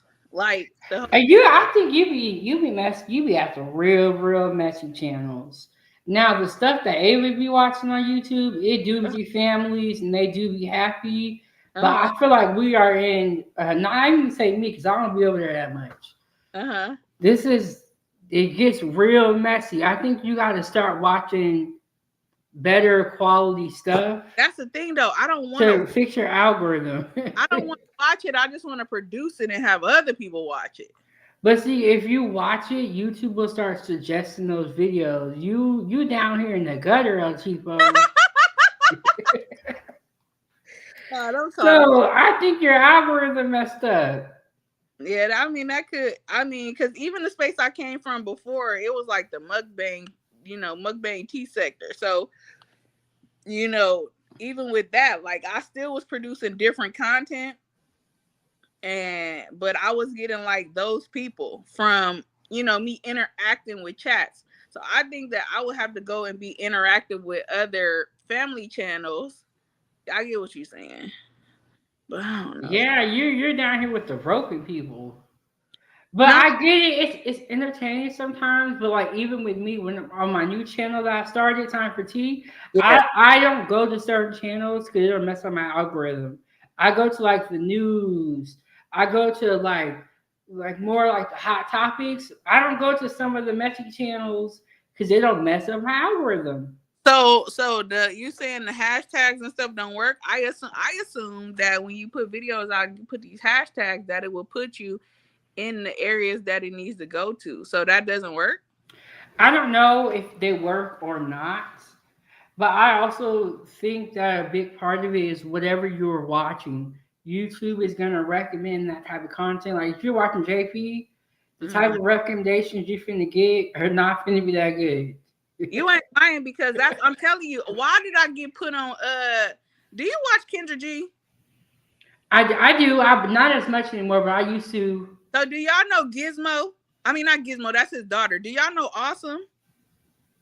I feel like I've heard that name. Y'all see a dude on Kendra G that was on there and he kind of talked just like JP, like crazy as heck. He was living in a shelter, and then he wore a suit and had his baby. Oh, and he was talking about, I remember that interview.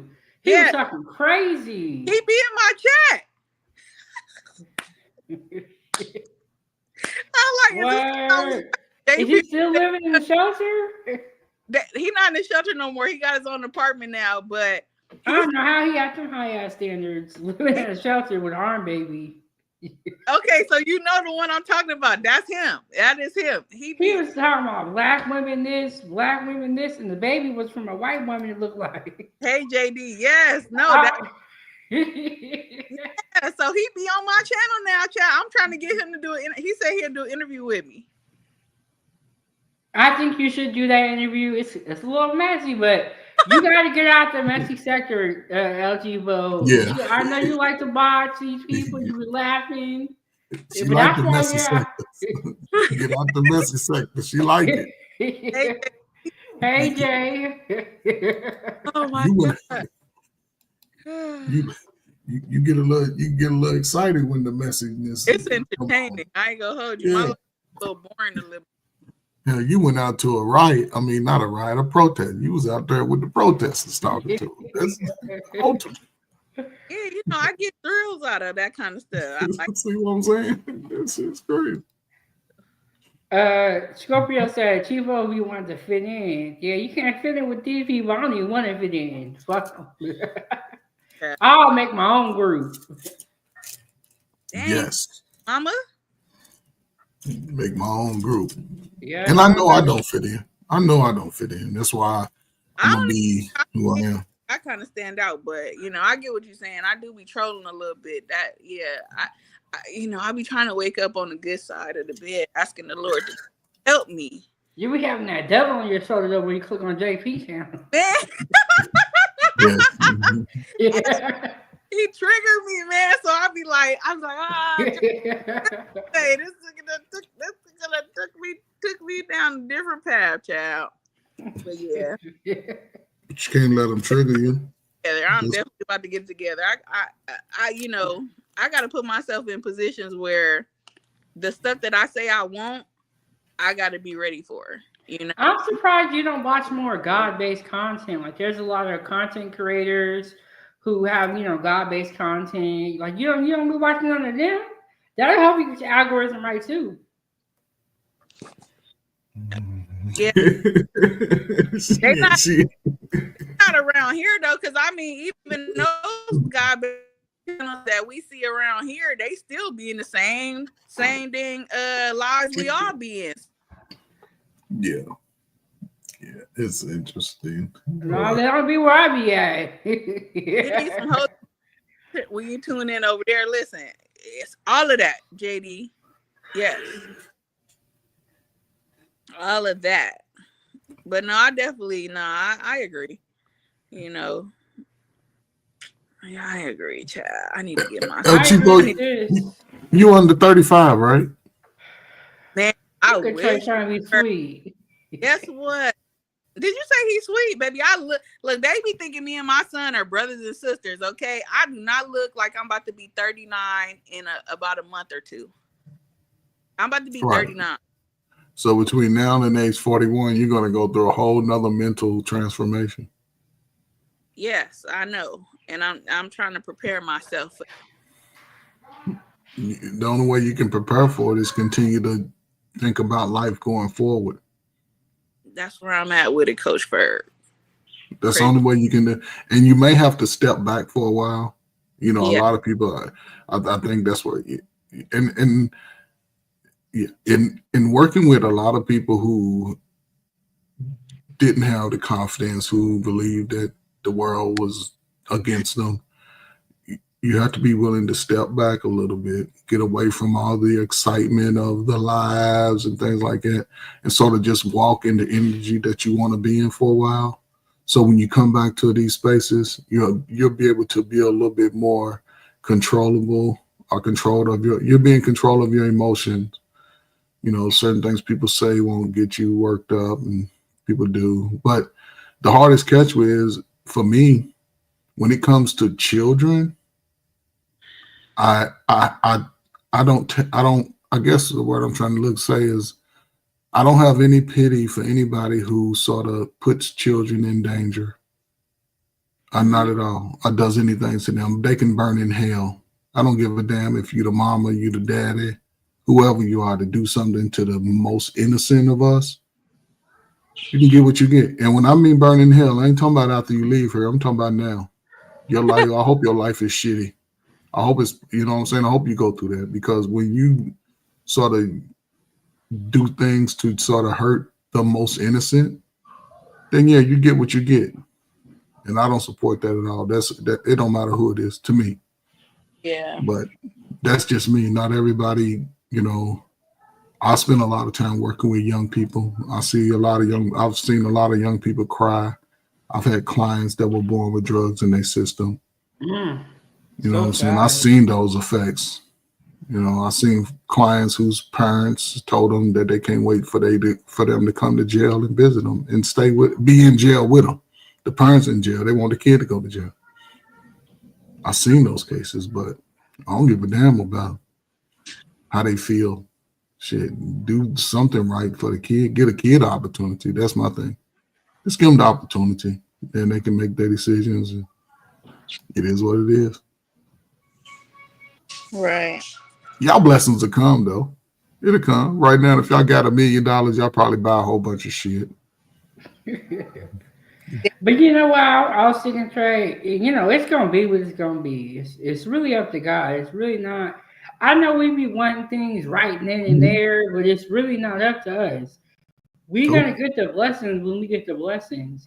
Yes. And maybe, like you said, we're not ready for certain things. And that's why we don't have them. I feel like he's not going to give us something that we're not ready for, because we won't know how to handle it. I think about, I use this analogy when I got my first car, right? Like, it was given to, it was given to me. So it was like, I didn't really take care of it. I just you know, I just did whatever. I didn't go get the oil change. I didn't care about none of that. And, you know, obviously it broke down or whatever. But when I actually had to put my money into something, oh, baby, I go get car washes. I go make sure the oil change. I take care of it because I know the sacrifice that I had to put, the work, the efforts, you know, to get it. So with that being said, like, you know, we got to put that work in. We got to, you know, be ready and be prepared for what it is that, you know, he have in store for us. So I truly believe that too. You know, hey Joshua, how you doing? Yeah, and the work has no time limit. There's no time frame for the work. Right. You know what I'm saying? Even if you get blessed at whatever age you are, you still got to continue to be on that same journey, because blessings coming, they don't come and go, but the opportunities for them come and go. So right. yeah, man, keep putting in your work. It'll pay off. I met my wife at 45. You know, so You said what happened? I said I met my wife at 45. Oh, see, there's hope. Now, Yeah, the Lord don't make me wait till 45. but it's only But only one of me. Do. I'm just joking. Just joking. It's only one of me though. You know, maybe if I got a son who's 22. He's out of your league, well, you out of his league. Yeah, you can't come. Leave him alone, and then. Well, you out here offering him up to get preyed on. No, he's a lot more disciplined at that age than I was. Yeah, he's a lot more disciplined. You know what I'm saying? Your aunties, they was flying me out. They was taking care of me. They did things for me. So, they was tricking on you, Trey? If that's what you want to call it, I thought they was just being nice. But it's a different mindset. You know, people are a little bit more selfish mindset today. You know, a little more selfish. People today. have this, what can you do for me if I help you? Yeah. And you know what? That's fine. Please just leave me alone. I don't want nobody else come over here saying stuff, playing games and mental gymnastics or like all that. Just be honest. But that's hard for people these days, men and women. But I also think when we ask for honesty, we got to be ready for it. Yes, that's true too. And the best time to ask for honesty is early and often. Be ready for it. Early and often. Yeah. That's why you gotta ask those questions. Don't call me if you don't want the truth, because I'll tell you, girl, you've been complaining about him for 5 years. I think at this point it's on you. It's on you. Why are you still there? Because he's putting that love on me. That's what it is. A lot of people just be physically love struck, or they be in a financial burden too, or they need help financially so they can't leave. But then my thing, if you've been complaining about something for 5 years and you haven't moved, it is your fault at that point in time. Don't call me if you don't want the truth. That's how I feel about it. Don't call me. But Trey, I had to block somebody the other day. Hey Taylor, oh, she was so cute. Her hair. Hey, your hair's cute. She got some nice thick gray hair. Hey,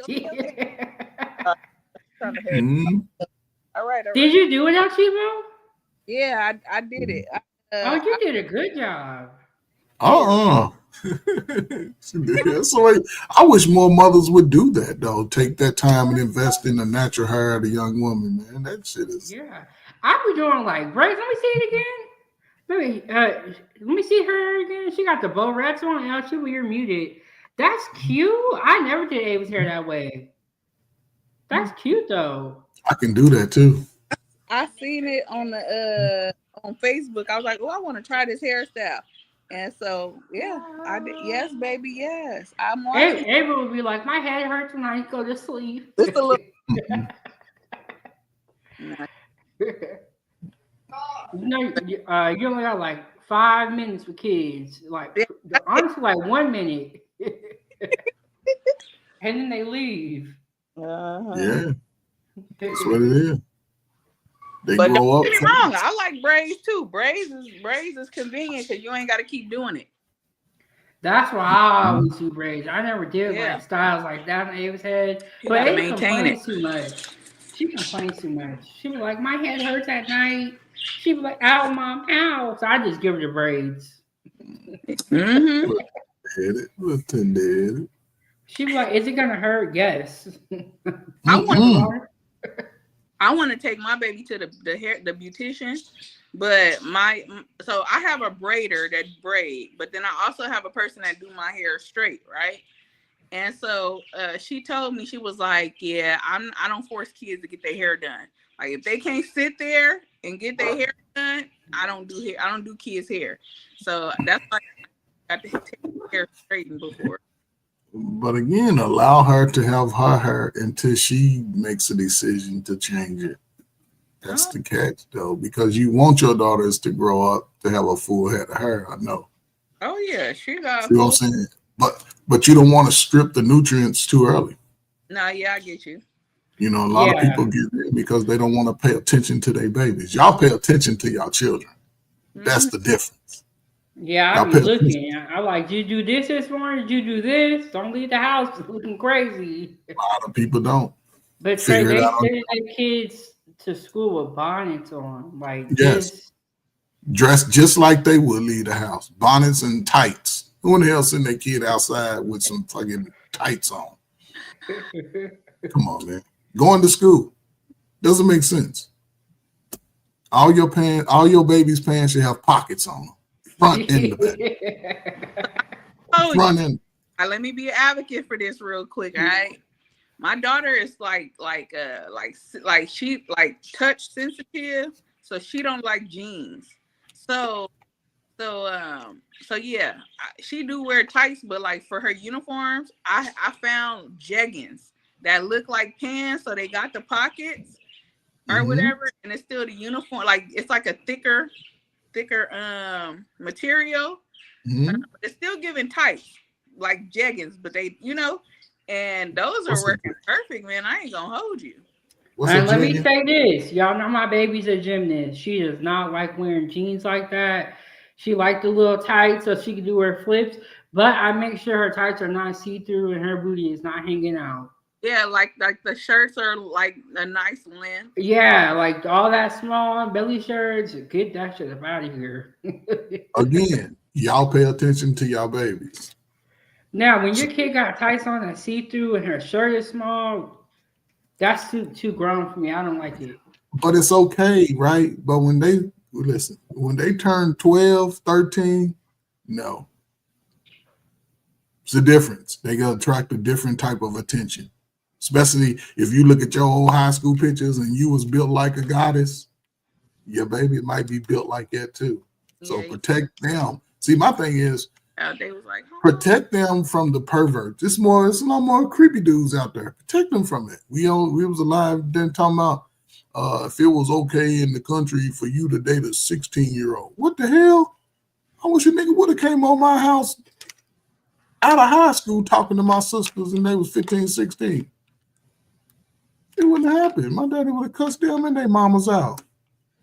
But that's what I'm saying. Just protect it. Let the babies be babies. Let them let the kids be kids. And that's the problem. Everybody want the kid to grow up too fast, and then we complain about the kids being bad as hell.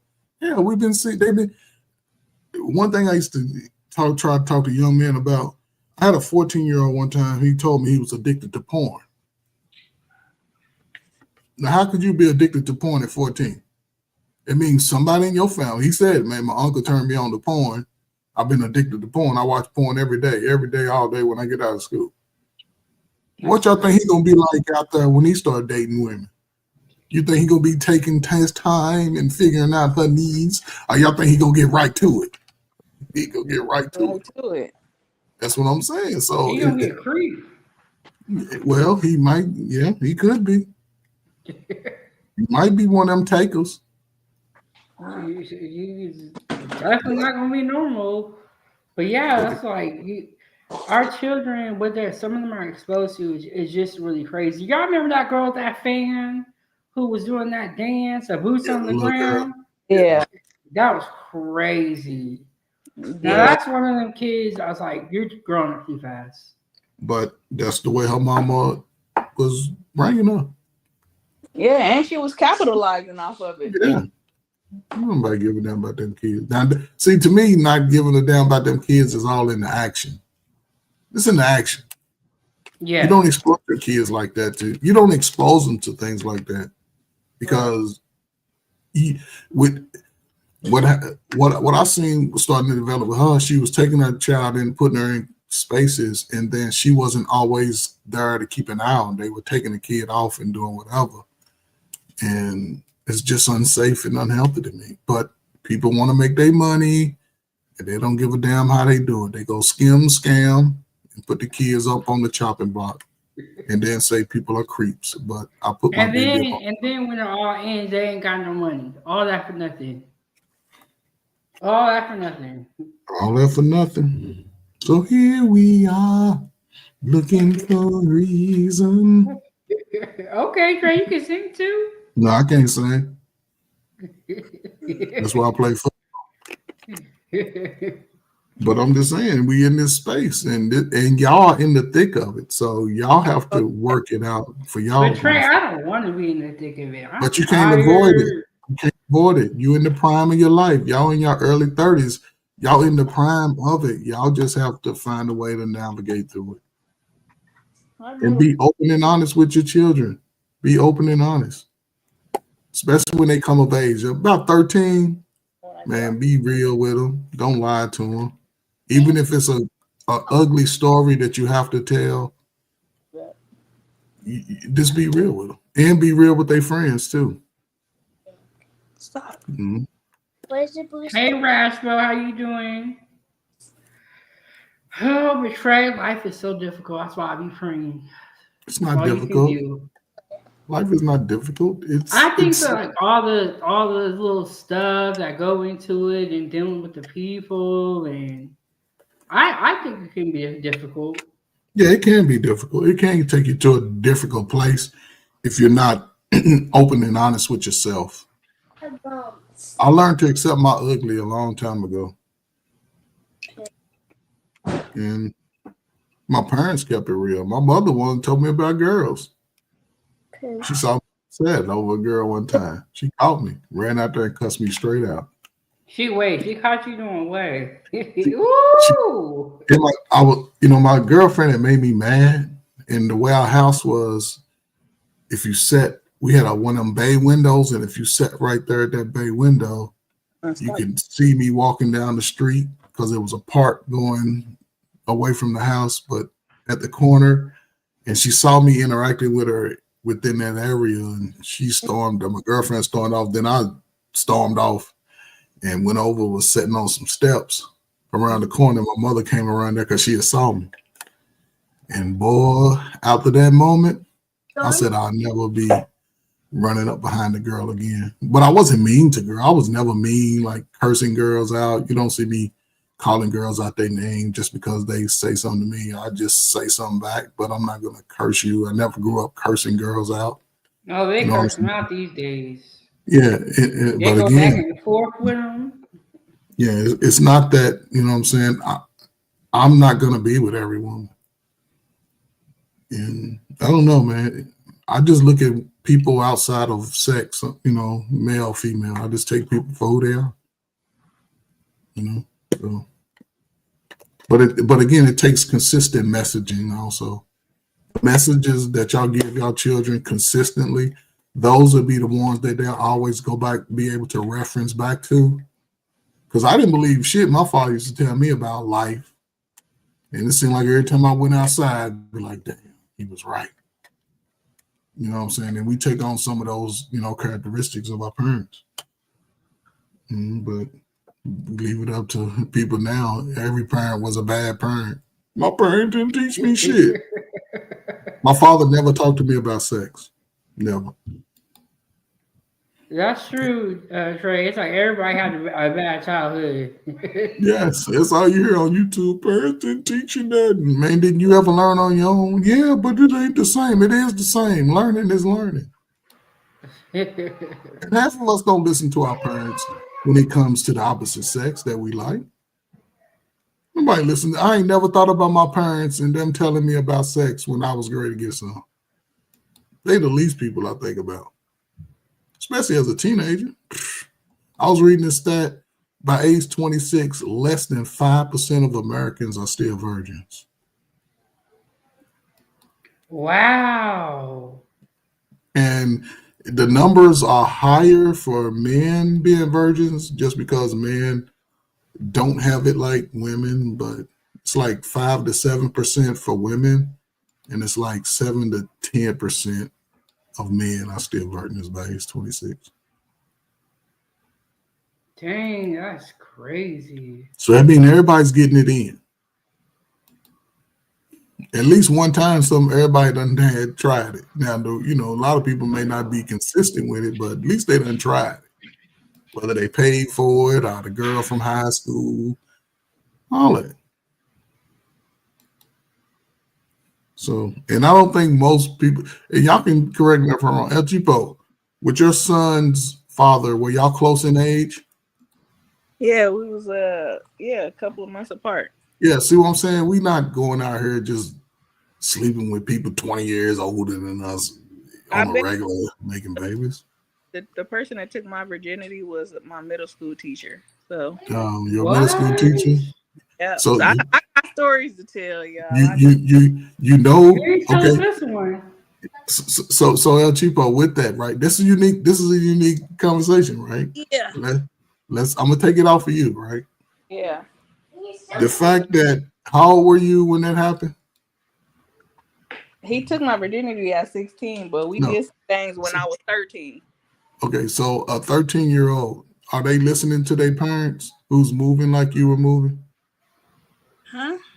A 13-year-old, just go back to that time, right? Yeah. Were you listening to your parents' every word?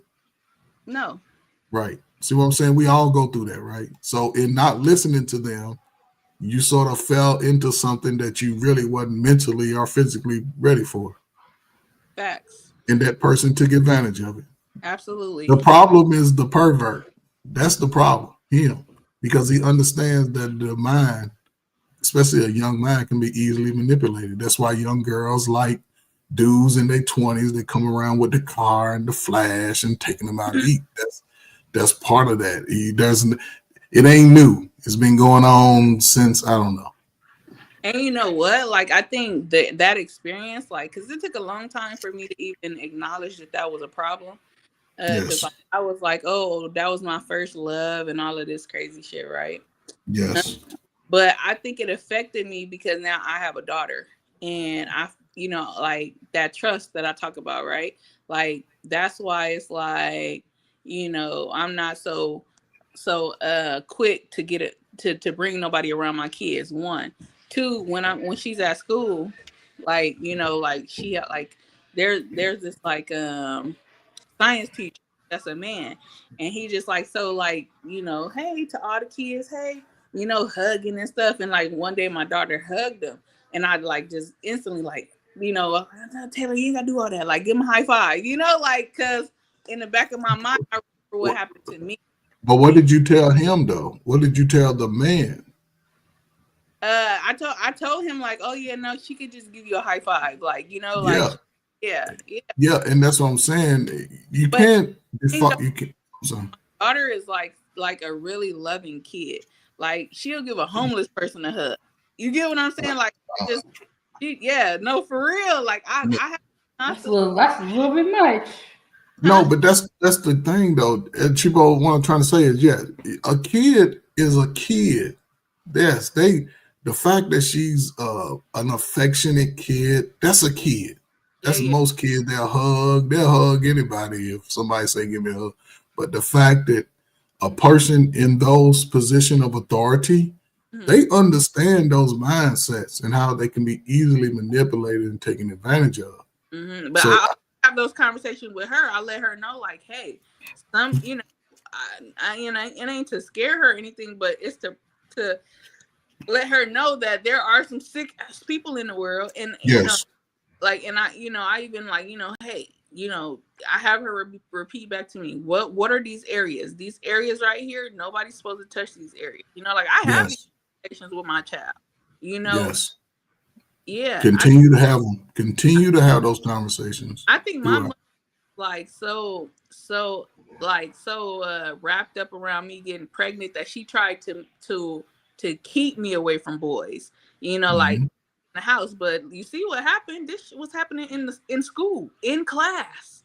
You get what I'm saying? And so, and you know, she didn't know it was happening. I wasn't gonna tell her because I knew the consequences. You know, Yes. again, like I'm 13. I'm like, oh, he loved me. You know, da, da, da, da. And so, yeah. So the That's why. teacher was sleeping with the kids, the Yeah. students. Slept with her. That's a yeah. Wow. That's why today it's even more important to be as honest by age appropriate. You know, you don't want That to tell is kids certain things, but crazy. once a kid comes, listen, once a boy's scrotum sac separate from his body, usually age 12, once a Yeah. young lady comes on her cycle, it's time to sit down and have these real conversations. We can't wait to after the fact. And then I didn't know she was doing it. Yeah, she's attractive like her mama.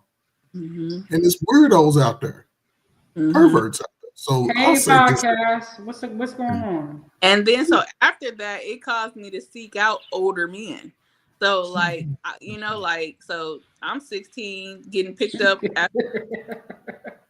with people with, you know what I'm saying? Like, you know, it was a lot. So you know, even like with me having a daughter, like the stuff that I experienced, like it's just me trying to educate her, you know, empower her, you know, have conversations with her, because those are the things that I felt my mama lacked. I felt like she didn't have those conversations. I felt like she didn't tell me how beautiful I was. I felt like, you know, I didn't get certain things that I felt maybe I needed in those moments. And so, you know, I take those things and just incorporate them with my kids. but you also didn't you didn't trust your mom. And you didn't allow her to be a mother in that situation. What you mean? Because you said you didn't tell her those things that were going on. No, I didn't. Right. You didn't allow her to be a mother. You would want your daughter to tell you if something like that was right. See what I'm saying? That's what I'm saying. Oh, I get what you're saying, Coach. Yeah. You want her to allow you to be a mother and a protector in that situation. While I was in the situation. No, listen. What I'm saying is you didn't want her to be a mother to you in that situation. You were being selfish. Yeah, absolutely. But see, today, you like, that shit wouldn't happen to my baby. And if it did, I'm going to go ham. Because you want your daughter to trust you in being a mother to her. Yeah. That's all I'm saying. And that's the thing. See, we didn't know, and now we know. So we move according to what we know. Right. We don't focus on, our parents didn't do this. No, this shit ain't going to happen to me or my baby or any other baby under my watch. Yeah. And that's all I'm saying, because people just, that's why I love being a coach. That's why I love to know. Don't bring your little crazy ass around these babies over here. Get on. I'm very particular if I got a group of young people. Get away. Get away from them. They don't need nothing you got. Don't talk to them. You ain't got it. They'll get it. But that's just me, though. And, it ain't working no more, Chief. But hey, I'm gonna step away with Carl. I'll be right back. Oh my God! Now you're stepping away. There you go, Scorpio Mama. You see my hearts, all my love. All your love. Period. But yeah, you know. So. Yeah. Then look at you. You got a son breaking off on his own. He's gonna be a better man than any type of man you ever dated. Man, listen. Ooh, child, pray my strength in the Lord. Nah, but that's the way it's supposed to be. He's a good kid. Yeah, he's a good kid. And he know he got a mother that'll go ham if one of them little 42-year-old mothers of 42-year-old women come over your house talking about, this is my man, this is my boo-boo. this is my man, my man, my man. You'd be like, nah, you ain't be. Get the hell up out of here. Come on, man. Hey, I told him that because he swear down he was gonna bring an older woman in the house. I said, yeah, right. That'll be the day. He'd be high-telling her, it's out of here. What you mean? Now she gonna come here talking about my man, my man, my man. My man, my man, my man. And see, what are you gonna do with that if he say, Mama, I love her? You know what? But even with the situation he in right now, obviously I have my position on his relationship. And so I had to take a step back from it because I noticed that when I say things, he get defensive. And it's me coming from not only a woman, but like as a mom too. You know, I guess I'm like protective about it. But it's just like I've learned that the more I say, the more it pushes him too. So I just, you know, I kind of took a seat back and I'm letting him do him. And if he got to bump his head, child, it ain't that mama did. I definitely tell him. Listen, and it ain't nothing you can really say at this point because the one thing that trumps any words a mama or daddy say. I heard. When they getting some. Yeah. He ain't heard shit about what you said about older women. Oh, look. He ain't heard nothing what you said. Right. Once they in it, all of that shit's out the door. You just hope and pray that they've taken some information and sort of at least protect themselves. Because these people out here got some wild monkeys running around and you don't want him to get some shit he can't come back from. That's the thing. So that or being pregnant, child. That's what I'm saying. He don't want to be like I tell my son, the worst thing he can do right now is become a baby daddy. Right. He gonna struggle. Because guess who ain't gonna bail him out? His daddy. I ain't paying one child support bill. I might buy you a case of diapers and that's it. You're on your own. Okay. I'm not gonna coddle that. I'm not gonna be a grandfather unless he's married. I ain't gonna be no baby daddy grandfather. I ain't going for it. So you mean to tell me that if your son had a baby right now, you ain't gonna have a relationship with the baby if he ain't married? I may not have too much of a relationship. I'll watch the baby sometime, but it ain't gonna be a whole lot of times where, because if I do watch it, I'm gonna give him sugar, I'm gonna give him all kinds of ice cream, and baby gonna have cavities and everything. So I do tell him, I'm like, you know, you have a baby, that's on you. Ain't no babysitter, ain't no this, ain't no that. But that's, you know, that's a front, y'all. Because if my son had obviously, if it was my grandbaby, you know, I'm be like, give my grandbaby, you know. But he ain't got to know that. I'm standing on what I'm telling him is what I'm hoping he think, child. But David, you don't want to. I'm not going to bail him out. He's going to have to stand up and be the father. Oh yeah, absolutely. He needs to be, and that ain't dropping the kid off to me. Nah, bring me my kid. Yeah, but I will say that I'm the grandma on the daddy side. That's never fun. Like the usually kids that are on the mama side have a more connection with the baby because they spend more time with the mother side of the family. I don't want that for my grandchild. And right. So I'm gonna bully my way and be like, bring me my grandchild. Yeah, absolutely. Yes, but the only way to avoid that one is for him to be married to his child's mother. I promote marriage, okay? I definitely tell him you do it the right way, but let's be honest, you know, the fact of the matter is everybody got choices. And you know, like if he choose to put himself in a situation where he could potentially get put on child support, get child alienation, that's the consequences to his actions at that point. Yes. Not tell him, it's not that he, you know what I'm saying? So hey, it is what it is. But if she do something like that, I'm gonna be the bully ass grandma and be like, hey, you can't be the bully grandma. Yeah, I'm gonna tell her, give me my baby. Oh my God, you can't. I can. You cannot do that, El Cheapo, because like you said, by default, the baby is gonna be with the mother. Listen, I know my cousin got 2 kids by this girl. So right. They wasn't married. They was together. He had the first kid by her. She was cheating on him, got pregnant. Right? They broke up because she was like, "Oh, this is the other dude baby." The baby came out, looked just like my cousin. My cousin them got the baby hair, did a DNA test, kind of find out it's my cousin baby. She all going crazy because the other man family done did baby showers and all kind of stuff, whatever.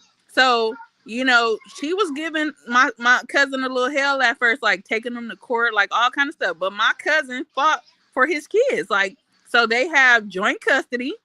So, on the weekdays, they with her because she moved out a little further. So on the weekdays for school, they stay with her. Then they come to him on the weekends. And guess what? They love they grandma on the daddy side. She don't play about her grandchildren, and that's how I'm gonna be. My grandkids don't play about me.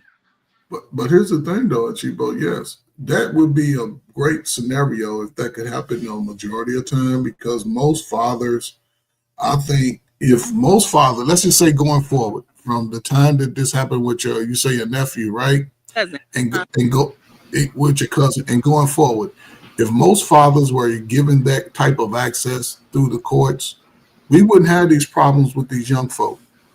Hey, and then let me tell you this. Let me tell you how awesome of co-parents they are. So obviously, boom, she went with the other dude. They end up having a baby. My girl got three.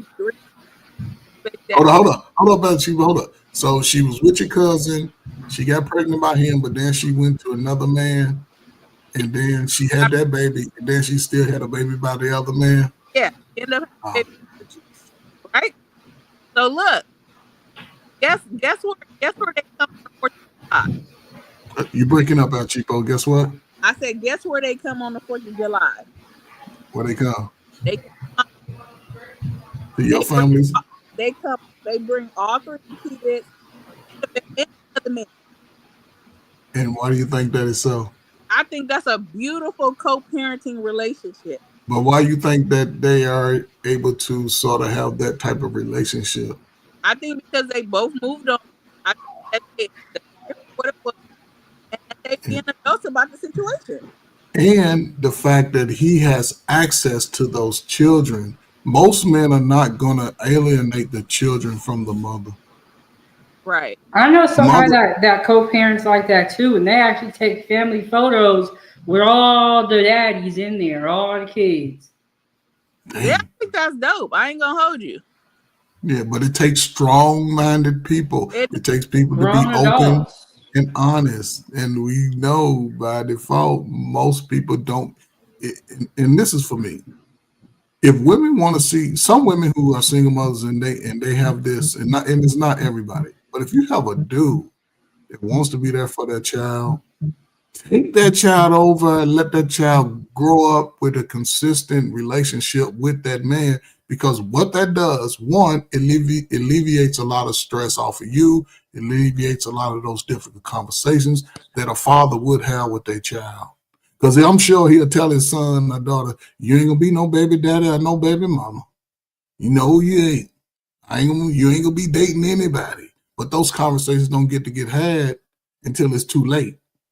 So it's a great opportunity for everybody to sort of get ahead of these old laws of babies being born out of wedlock, so everybody can eat. We want our children to be better and be smarter and make more money. But again, it comes with people communicating and not caught up in their feelings and about what she did and what he did. The child comes first. So salute to y'all, man. Y'all go see it. He could have easily, my cousin could have easily felt some kind of way because she did cheat on him with this dude, and then had a baby, thought it was his baby, but come to find out it was my cousin baby. So he could have been salty. You get what I'm saying? And been an a-hole, all that. But instead, like, I love the way he goes about like the situation. I love how he take care of his kids. Like, I mean, when I tell you, like, he take care of his kids, like he's so supportive.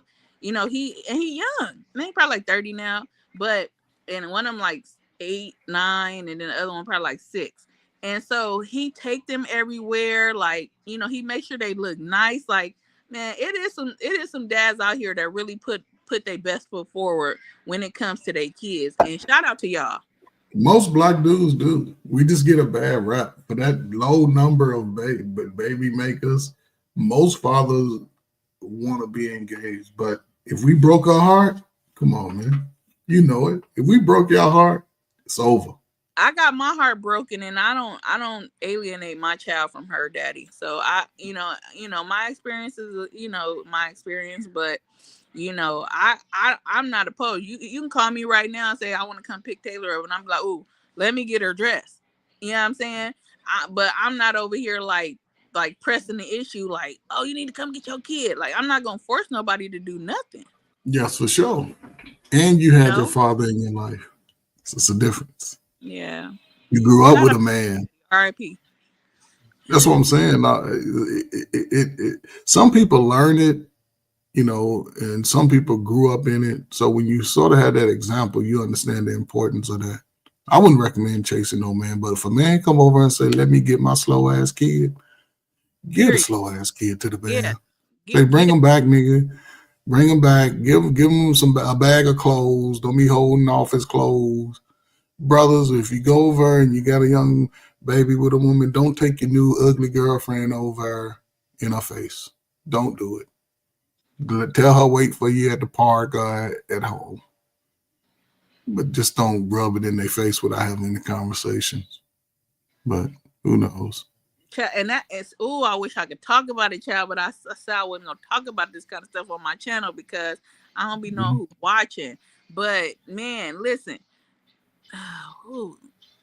Never mind, child. Don't talk about it. I'll leave it alone. Don't even talk about it. You got to think all that hard about it. No, just don't talk about it. She ain't got to think. It's going to trigger some emotions and all that. No, don't do it. Start crying. I ain't going to be up here crying. No, not at all. No. Yeah, crying is healing. I know crying is part of healing, right? That's part of healing.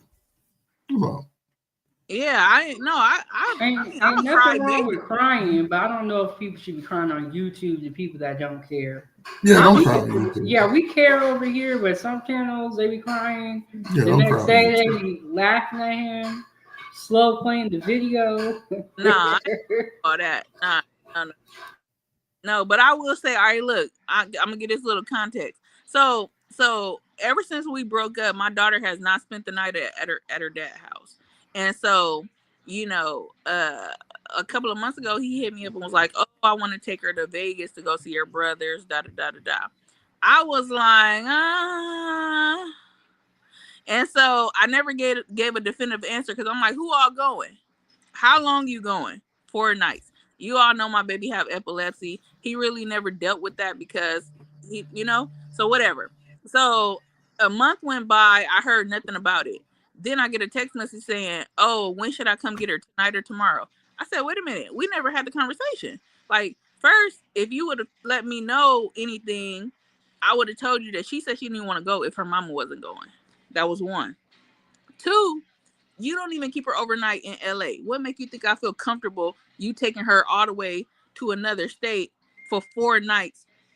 And, so I'm like, so we had this big old fiasco, but I ended it with, it's my desire for you to be able to do these things with your child. But how about you take baby steps and start getting her overnight in LA?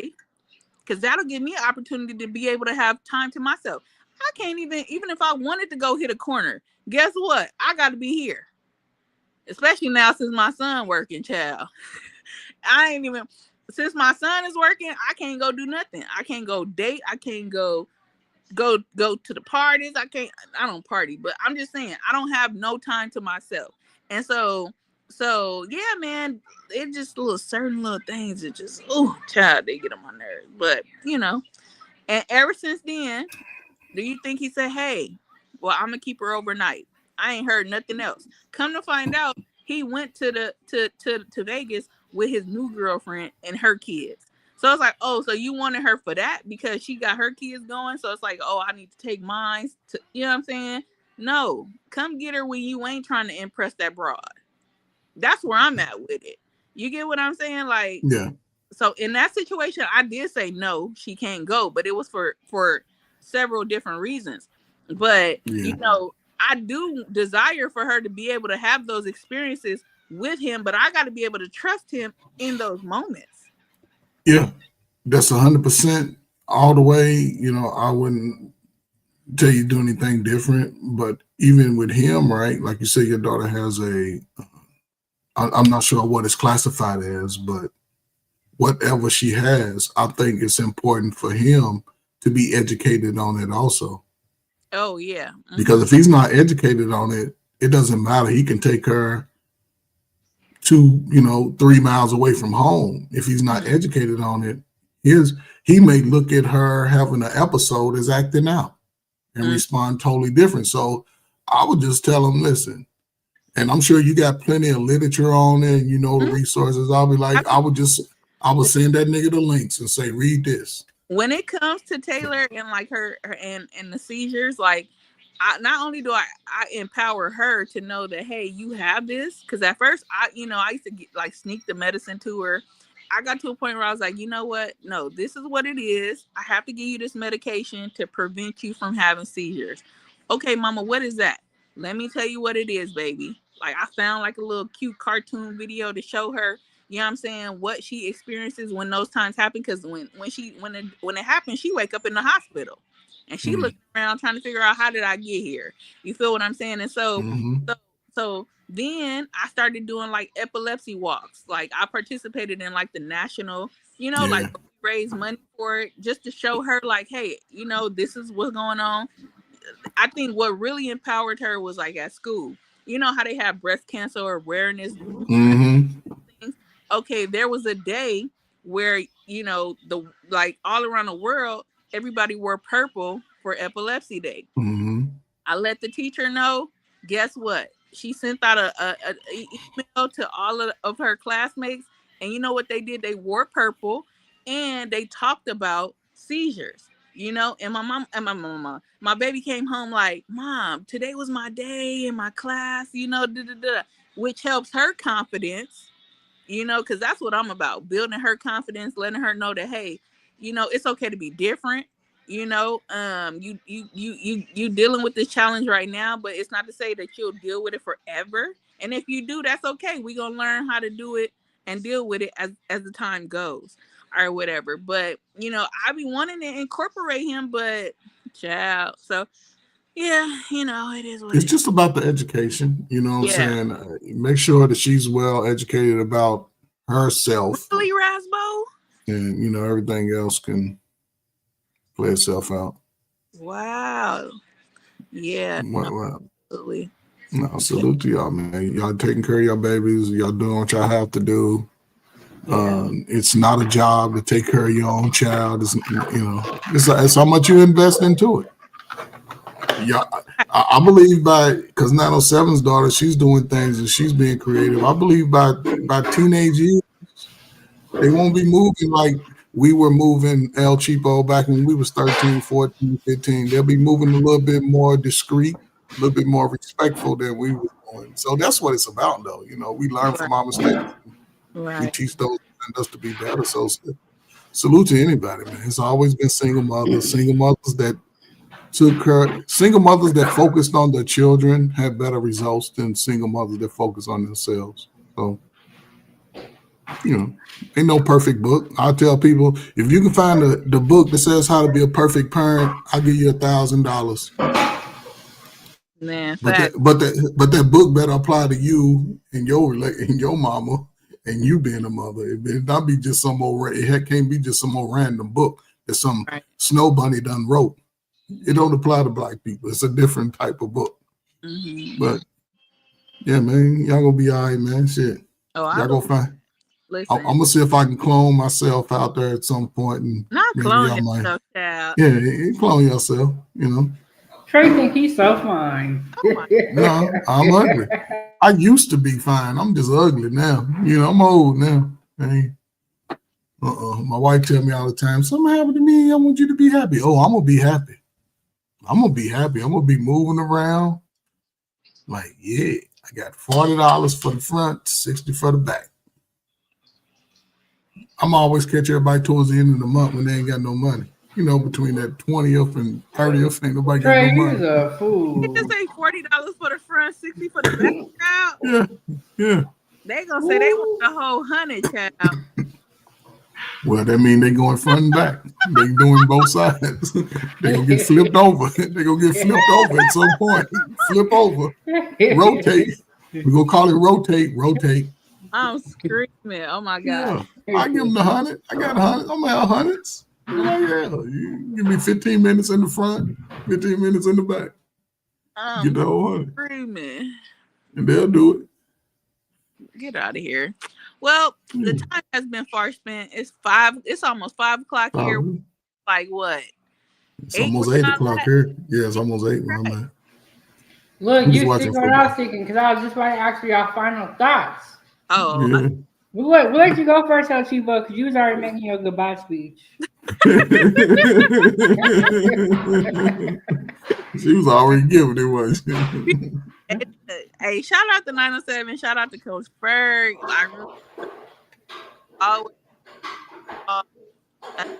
And it was a good time as always. Shout out to that. Subscribe to 907. Even subscribe to Coach Ferg. He be over there talking with the fellas, child. Now you got to be ready for they conversations, because hey, you got to be ready for them. All right. I just go say hey and then be in the bushes. I listen.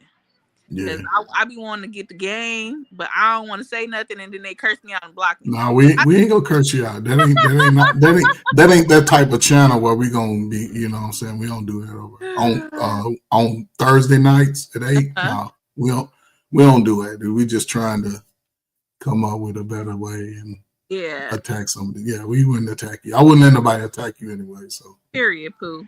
All right, but yeah, I hope you guys have a very, good night, and bye. All right. That was El Cheapo. Make sure y'all go check out her YouTube channel. Trey, let me get your final thoughts about everything that you talked about with El Cheapo, relationships, the ICE raid. I mean, with the ISIS raid, listen, man, salute to the government for sort of cleaning up America. We all want America to be a safe place.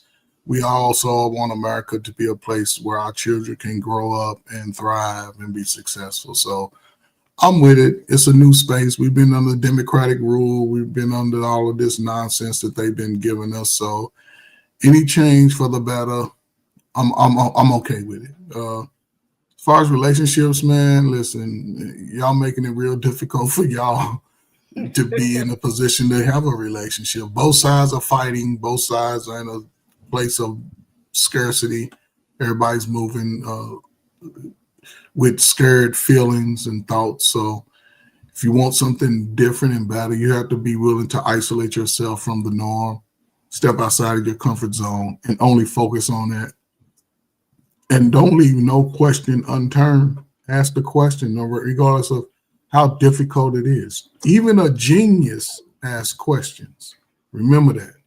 So if it's not a question that you believe a genius came in, definitely ask the question. You see how people are moving? People say a lot. I haven't met a person on YouTube that doesn't make $100,000 a year. Haven't had a person on YouTube that ain't got all the women's and can't get all the men's, but ain't nobody showing none of it, and everybody got to get up at 9 to 5. But again, man, it's a unique space. Salute to all the single mothers. Salute to the single fathers. Salute to all the parents. And listen, man, I don't know, man. It's a unique space out there, man. I hope, I'll say this and I'll shut up. Right now, there's going to be opportunities going forward for anybody of color who's willing to put themselves in those situations. A lot of it may be starting from, not necessarily a bottom, but you may have to do some work with your hands. You may have to get your hands dirty a little bit, but don't be afraid of those. Those things build character. Step away from your friends that's telling you life ain't shit, ain't gonna never get better. Get away from them, especially if you want better. Get away from your family who's mistreating you, using you, stealing from you, begging from you. Anybody that's able-minded body, stop giving them damn money. Let them work for it. Let them come over your house and clean up, do something. Change your brakes, or do something. Let them work for it. Don't give them that way free money. Until then, man, it's always a pleasure with you and El Cheapo. I come up here with you and El Cheapo because I can always get a good laugh and get some real conversation, man. Salute. Who was at LSG? Yeah, Levert, Sweat, and Gil. But now El Ningro. Yeah, salute, man. Everybody in the chat. Super funny. Everybody in the chat. Yeah, El Cheapo, my benedictions be long-winded because I'm old. Trying to get you young folk to act right. But no, 907. You take care of yourself, take care of your baby. I'll be looking forward to seeing you back over in what's that, the far west, northwest. Get back there soon, goddammit. Get back there soon so you can relax and settle down and take care of yourself, man. Take care of your health, take care of your baby. Salute. Yeah, shout out to Coach Ferg, always coming up here, supporting since Alaska. You know what I'm saying? But yeah, we talked about the ICE raids on the Georgia Hyundai plant, and 475 people were detained. So I know we all have mixed feelings about the ICE raids, but one thing I can say is I don't think that they're going to stop. For the end of this term, we're going to be seeing ICE raids. And no matter if we think that they're wrong or right, they're going to continue and got nothing to do with us. So I will be here to report on them. And I will try to make up a live stream for tomorrow, whether we're going to be cooking in the kitchen or we're going to be sitting on StreamYard. We will see. Y'all hit the like button, subscribe to all the content creators that were on the panel. We have Illuminegro, El Cheapo, and Coach Ferg.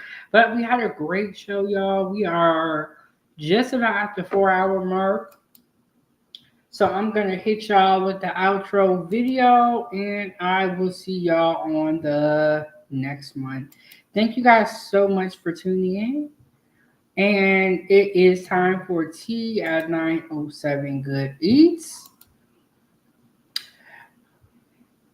And I did hear that the National Guard is on its way to Chicago. So we finna see what that's finna be hitting like. Some people want it, some people don't. We finna see. All right, y'all. Peace. Fuji gang, gang, gang. Fuji gang, gang, gang.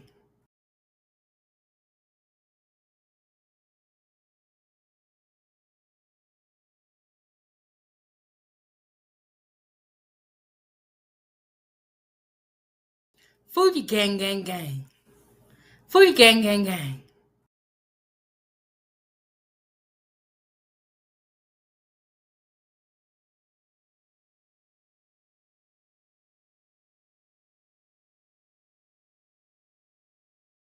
Fuji gang, gang, gang. Fuji gang, gang, gang.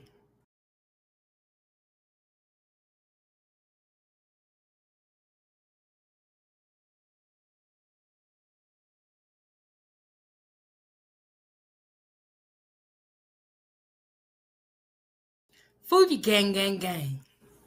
Fuji gang, gang, gang. This is Chef Big Bank. Thank you so much for watching. Make sure you hit that like button, subscribe, share this video with your friends, and leave a comment down below. Join the channel and receive exclusive perks, emojis, and so much more. I will see y'all on the next one. Don't forget, Fuji gang, gang, gang.